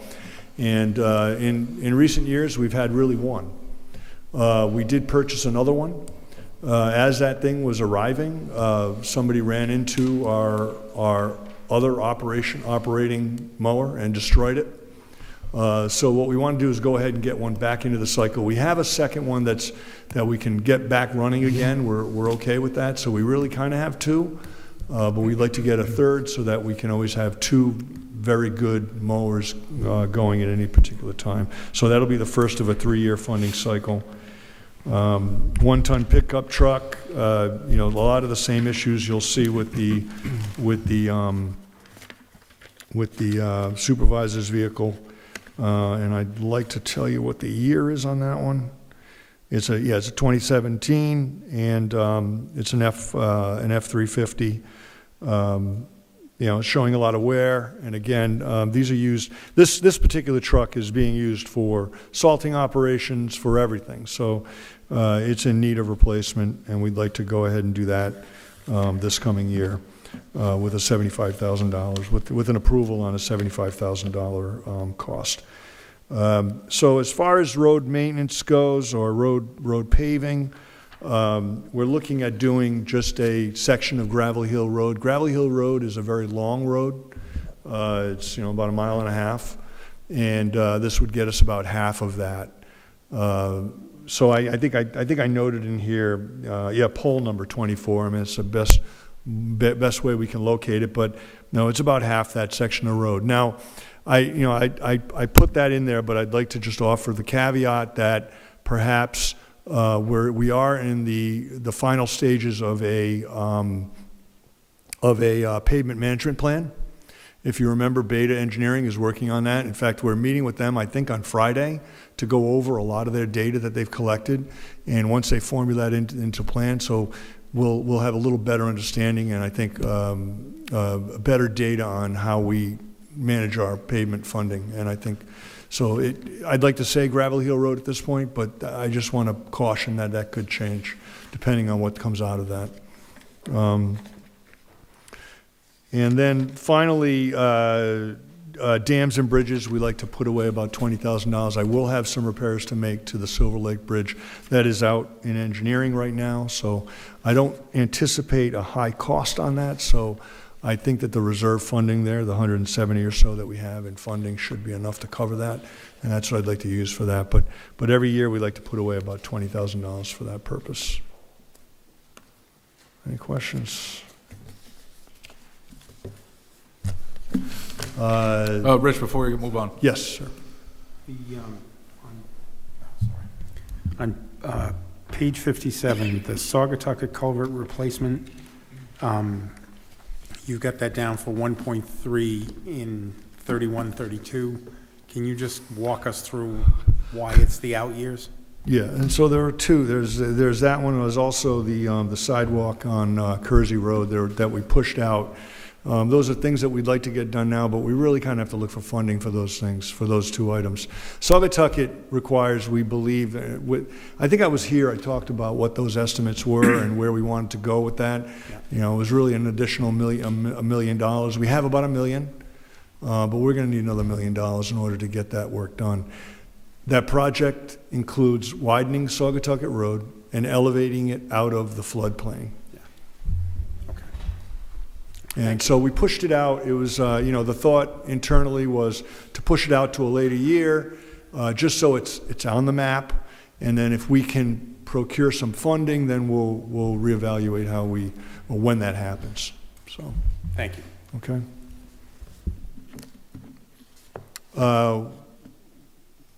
We'll go to the water, I guess.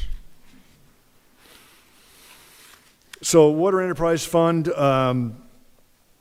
for, again, 26, 27, $50,000 to each tank for our general cleaning. We are actually, you'll see me here next Monday for requesting an approval on the tank cleaning with funding that was procured a couple of years ago. So we always try to keep this cycle going, and every couple of years we do this. There is some work going on in the tanks. One of the pods has been replaced and put up with a railing that was on the Mawtucket. They are going to be doing Victoria soon, but I'd like to get it cleaned before they really get going on that. So hopefully we can do that early spring. Equipment storage building. This will be the, I believe, the second of the. It's the first of a 2-year cycle of some funding. So we're going to, we'd like to replace this existing storage building with a new structure. If we get to a point where this thing is, you know, really collapsing, then we may have to advance that a little bit, but we'll use reserve funding for that. But I just want to warn you that it may be something we move ahead. But I'm requesting $50,000 this year. And $200,000 is the final request, and that would be to develop it's effectively a phase one of a plan to bring those wells back up online. So this would include a study, an evaluation of the water itself, determine what's really needed for that water to bring it back, and then some estimating on what it costs to filter that water. It would include filtration for both iron and PFAS.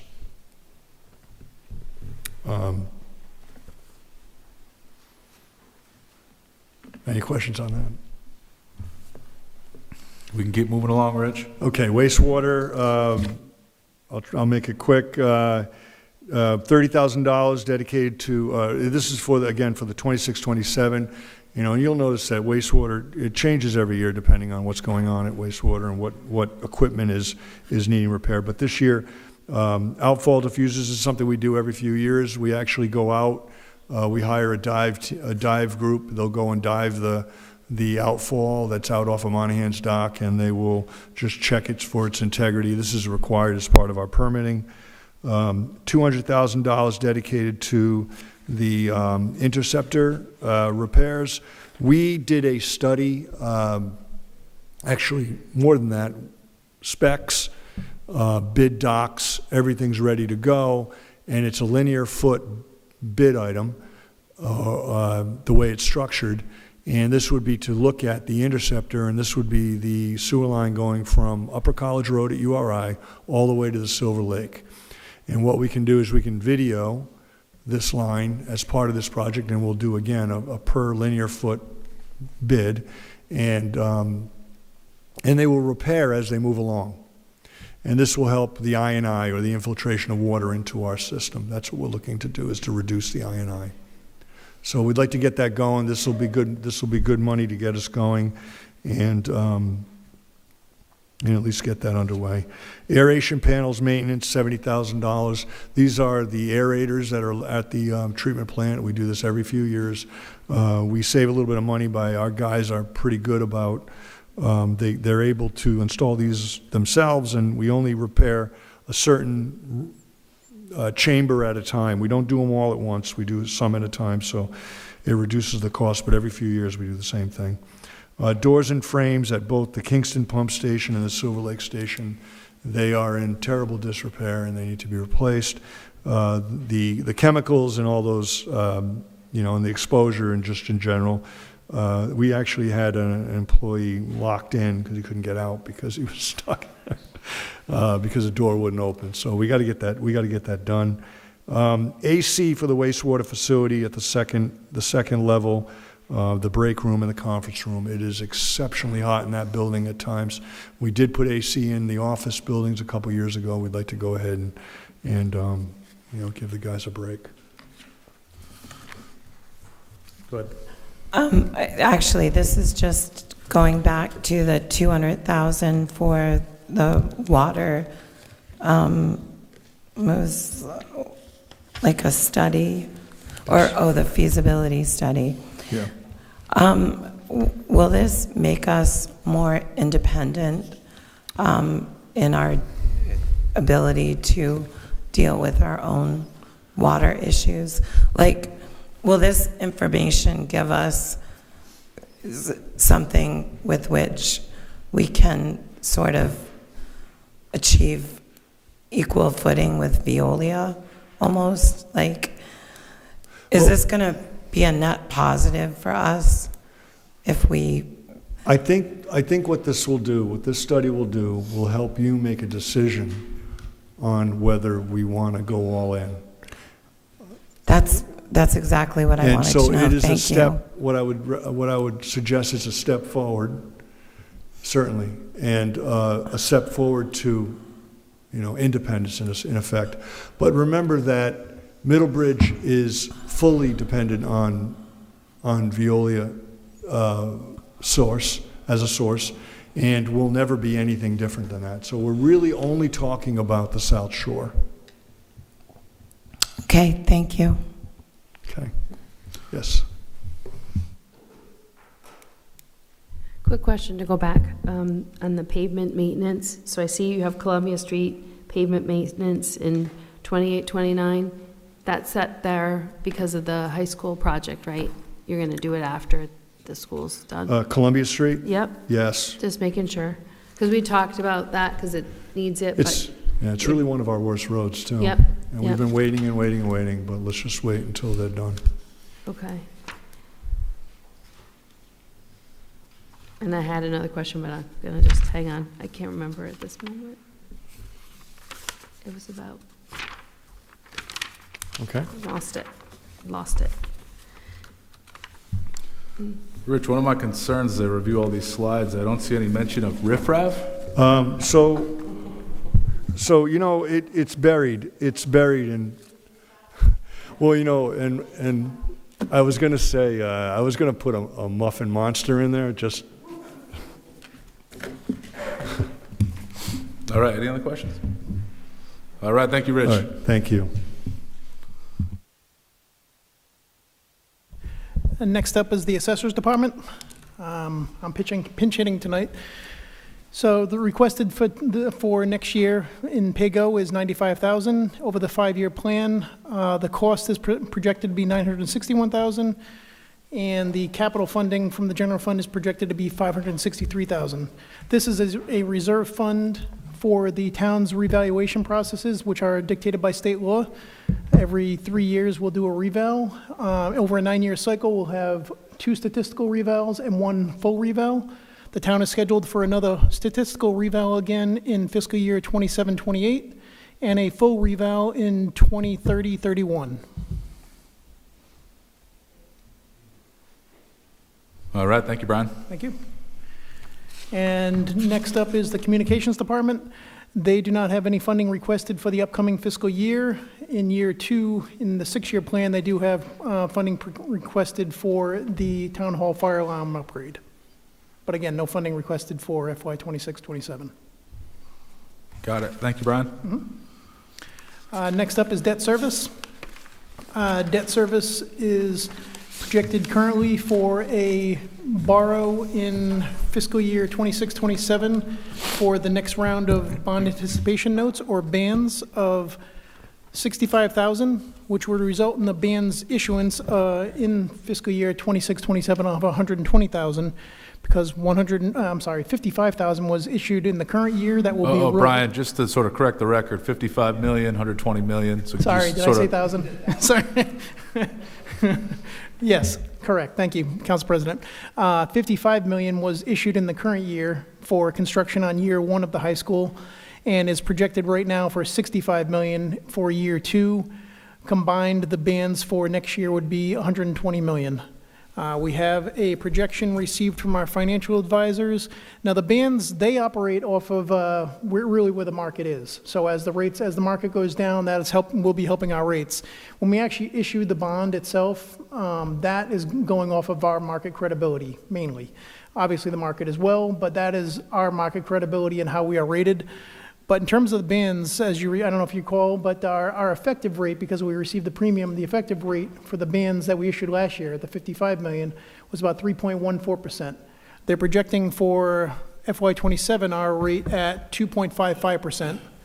And finally, the bands right now for fiscal year '27, which would be for 150 million projected, at 2.25%. And as of right now, our projection for the issuance of the actual debt itself would be 3.8% when we issue the bond in the fall of 2028. Question, Brian. I know we talked before. You said, 3 sets of bands here, and they're really 12-month maturing, like short-term loans, so to speak. Yes. But we're going to be rolling over year one, effectively making it a 24-month maturity.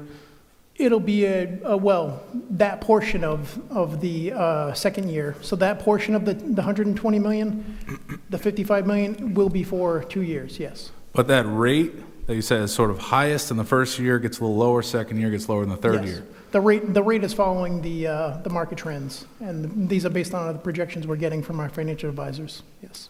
That rate is sort of locked in for those year one bands, even Yes. though we're rolling them over to another year? Yes, once we get it issued, it is locked in. There's no way to sort of pay back the year one bands, get a new reissuance of those same amount of bands to lock in a lower rate? Is that possible? Not to sort of... We are effectively That doing is what that is what's happening? Yeah, we're paying back the year one bands. We're at a rate of just over 3%, 3.14. Yeah, but the year one bands are not paid back. They will. Well, they're rolling. We're paying the interest. So in June 2026, our interest on the bands will be coming due at a total of $1.7 million. Our year two bands interest is projected at $3.3 million, and that's based on an interest rate of 2.55%. And that rate is based on sort of the Current market. combined rates of the 2 or 3 different bands we're looking at here? But at that point, it's just considered one band. The one It's band. considered one band? At that point, it would be the one band for $120 million. Yes. Okay. How we got there is, yes, a roll of the first year and the second year funding, but yes, at that And point. interest it'll is be- paid periodically, right? Like monthly? Nope. Or, when it just comes 1 due. year? Yep, when it comes Oh, due. wow. Yeah. So the first year on the 55 million will be coming due in June 2026. It's hard to grasp this concept of, a ban is a sort of like a short-term note that expires in 12 months. Yes. We're taking a 1-year ban and we're sort of making it a 36-month Yes. ban. Yes. So sort of That's- like just extending the maturity date of the original ban. That's how I look at it, but it's not that. It's working off of the creditor's belief in our ability to pay, and the fact that the town will be issuing that $150 billion note and repaying the bond anticipation notes eventually. And I'm guessing in the note documents, it allows the town the right to exercise it, I guess roll over the Yes. ban? Is that the correct financial legal term? That's Yes. Oh, it is, okay. Mhm.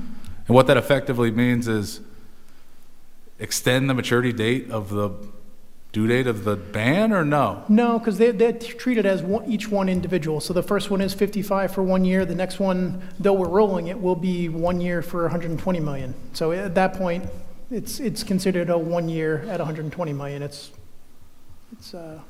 They're not separated at that point. Okay. So the first year ban, which is due 12 months from the date it's issued, on the due date, principal's not due. It now gets rolled over to the new ban. Yes, Okay, now it gets a new 12-month maturity. correct.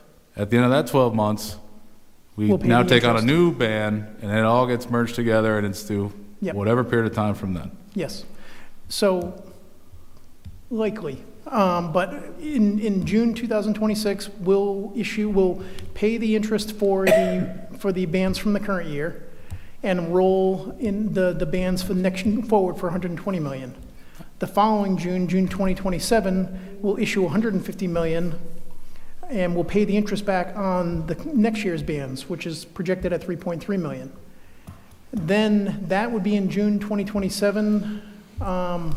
Then sometime in fiscal year 28, the bond, likely in the fall, the bond would be issued once the school is completed or considered completed by the state. The bond would be issued and the bands would be paid back in full. And then we'd begin the payback strategy on the actual bond itself. And by doing this, we create sort of larger bands and allowing us to take advantage of a lower interest rate?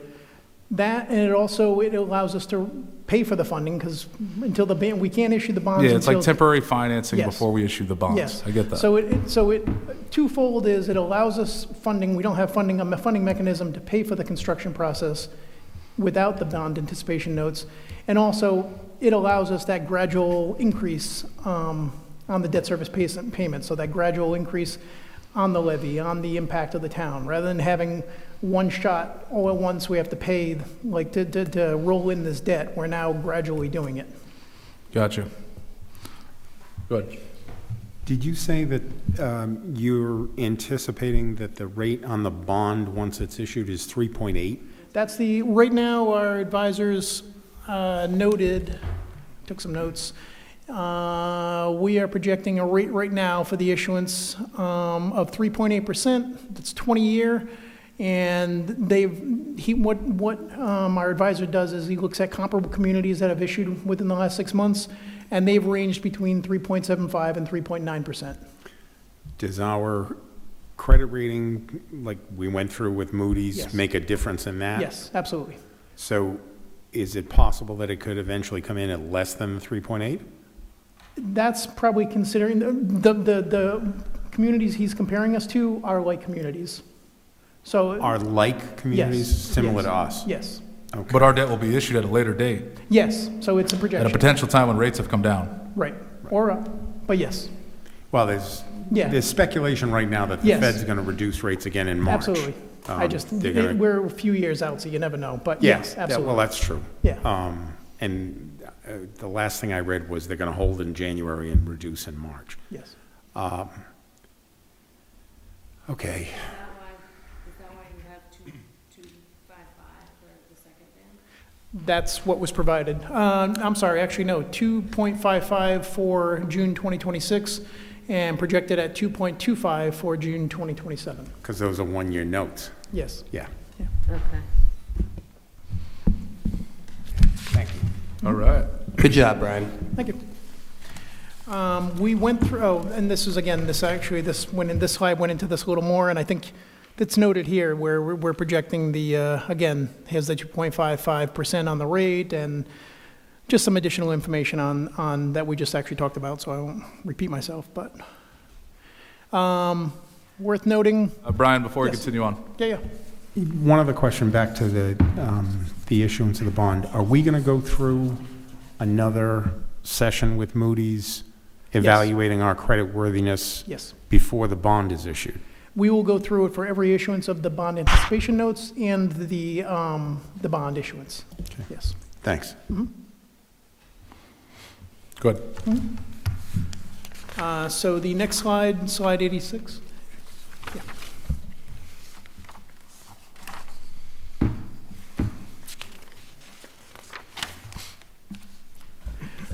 This is the current debt limit of the town. So again, going through a reval within the last year, you see the assessed values jump from 6.9 billion to 8.8.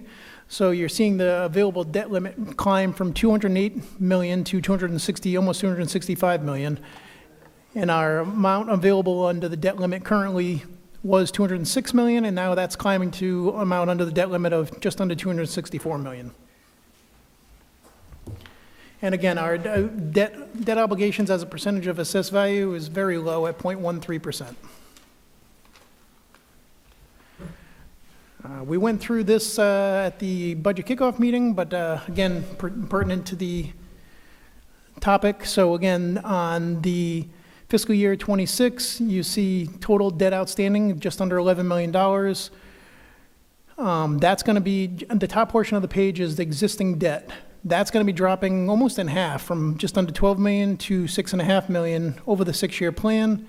However, you see in the middle portion of the page, the high school debt will be issued, and that's where you see the debt jump from total outstanding from 10 million to 159 million in fiscal year 27-28. And then from there, obviously, it starts to go down as the debt payments are made by the town. And finally, on debt, again, this was talked about at the last meeting as well, but this is kind of a projection on funding and rolling out the expense related to the new high school debt.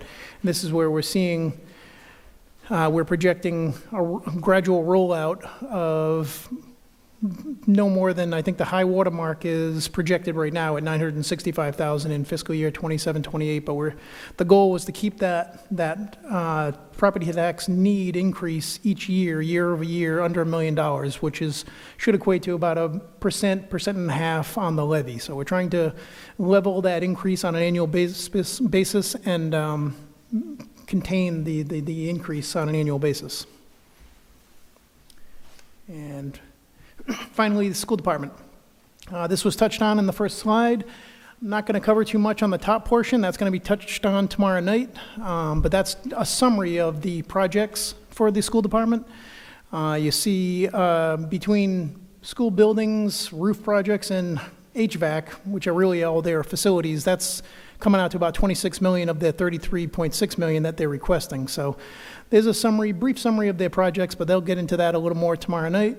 In terms of the funding, as noted previously, the school department is proposing to fund capital projects for the next fiscal year, 26-27, and 27-28. Then they would be seeking funding from the town thereafter to the tune of $27 million over the 6-year plan of the total 33.6 million. So this, There's no coins in the couch, so I'm just curious where the 27 million is going to come from. well, we don't, that's the question. I mean, where are we going to come up with 27 million in that time frame? But that is what they're going to be asking for, and I think it's important to note that before tomorrow night so you can ask these questions. But Brian, we'll go over those numbers again. 33, look at the bottom right, 33.6 million, okay? They're going to fund the two parts in the beginning, 27, 28, that they said they would, that's 6.5 million approximately. Subtract the 6.5 from 33.6, it's about a $27 million gap that they're going to be asking for to fund for those remaining years, 28, 29, 29, 30, 30, 31, 31, 32. That's their ask. We haven't addressed where the money's coming from, how we could do this, or whatever. All right, perfect opportunity to take it up with them tomorrow night. Exactly. So I wanted to just talk about the fair share fees one more time. Sure. So in the previous budgets, in the budget messages, this is what's here. As noted on pages 3-10, so it's the other version of the budget when we had when they didn't have the software, it is projected that by June 30th, 2020, reserve funding sufficient to meet all remaining debt service requirements associated with the development of Green Hill playfields will have been collected on the recreational fair share fees. Should projections be realized, suspension of the recreational fair share fees should be considered at that time. So 5 years ago, in the 2019-20 budget cycle, they were identifying that we would eventually no longer need to collect fair share fees for recreation. So we need to think about why we're collecting those fees, what they're needed for. Do they need to be 42 and 5,500, or is that fee hindering the development of ADUs where people are providing, ADUs are not for short-term rentals. It's in the ordinance, right? It's for a family member or someone who works and lives in the community to live on someone else's property. So if we want to encourage that, that fee is a barrier to promoting that. So I'm just putting, that's been in the message several times. It's just not in the new software. It didn't get covered over. So we need more information about that. So the ADUs can be rented out, long-term rentals though, not a family member or anything. So the only thing the state law prohibits is the short-term rental for an Right. ADU. But they can be rented to anyone for. Right. But that could be someone who works and lives in the community, wants to live in a studio or a one-bedroom on someone else's property, which is still a 12-month rental, still affordable. It might be market rate, but it's still providing housing. Right, I think, before the council makes a decision, though, you need to look at, and we'll get the experts in here to talk about, they were already getting a tax break because it's classified as an ADU. But then we charge it back because we have that Yeah, huge no, fee. I'm not disagreeing with you, I'm just saying, let's get all the facts, and Yeah. then we'll present them to you. Do you want more information? Well, I think we already requested, or at least I did, certain financial information related to if we added another category of one bedroom and a lower fee, and then also look at what the impact would be if we did not charge a fair share development fee for the On development of ADUs. ADUs. Yeah.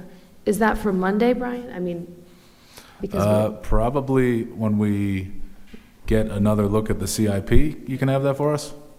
I would think so. do you think, Go ahead, Brian. Yeah, January 26th. Yeah, so when we adopt the CIP, we will have a conversation about the fees and we'll Yeah, well, possibly. we're not able to amend this without amending an Information. ordinance, I believe. We could amend an ordinance subsequent to that, but at least we'll have that information to help us make a decision. I would like to discuss the fair share, how we're allocating the money, and consider maybe doing something different with it. I'd be interested in lowering it too. We could get creative with it, like if it was a first-time homeowner, you could have a less of a fee. But I'm looking forward to hearing more about this program so we can have a worthwhile discussion about it. I'm sorry. That's all right. I'd also like to get some data on how many permits have been issued for these, if they're an impediment. And it's, worth having a discussion, but I think we're talking about two different discussions. One is whether having the fee apply to ADUs is a policy that we want to continue, because theoretically reducing the fee or getting rid of it encourages more housing in town. Second is Patty's question about how it's currently allocated versus what other projects, what other goals, what other policies do we want to pursue and put that money towards. All right? That was actually a point I wanted to make. I'd defer to Terry on this, but the Phase 1 of Old Mountain Field was used, funding was from fair market, fair share development fees was used extensively for that. That's why we're down to $82,000. It was, I believe, 1.2 million. And the work that's being done there now is just Phase 1. We have more phases coming, and I don't want to speak for Terry, but I would assume this would be a funding source. That's the kind of thing I'm hoping to get information on, so that we don't make a decision and then find out that something we decided on earlier is now short. All right, any other thoughts, council members? All right, anyone in the audience wish to speak? Anybody to come on up? Luke, we haven't heard from you tonight. All right. Do I hear a motion to adjourn? Motion to adjourn. Second. We have a motion and second. Any discussion? All in favor? Aye. All right, that passes. See you tomorrow night.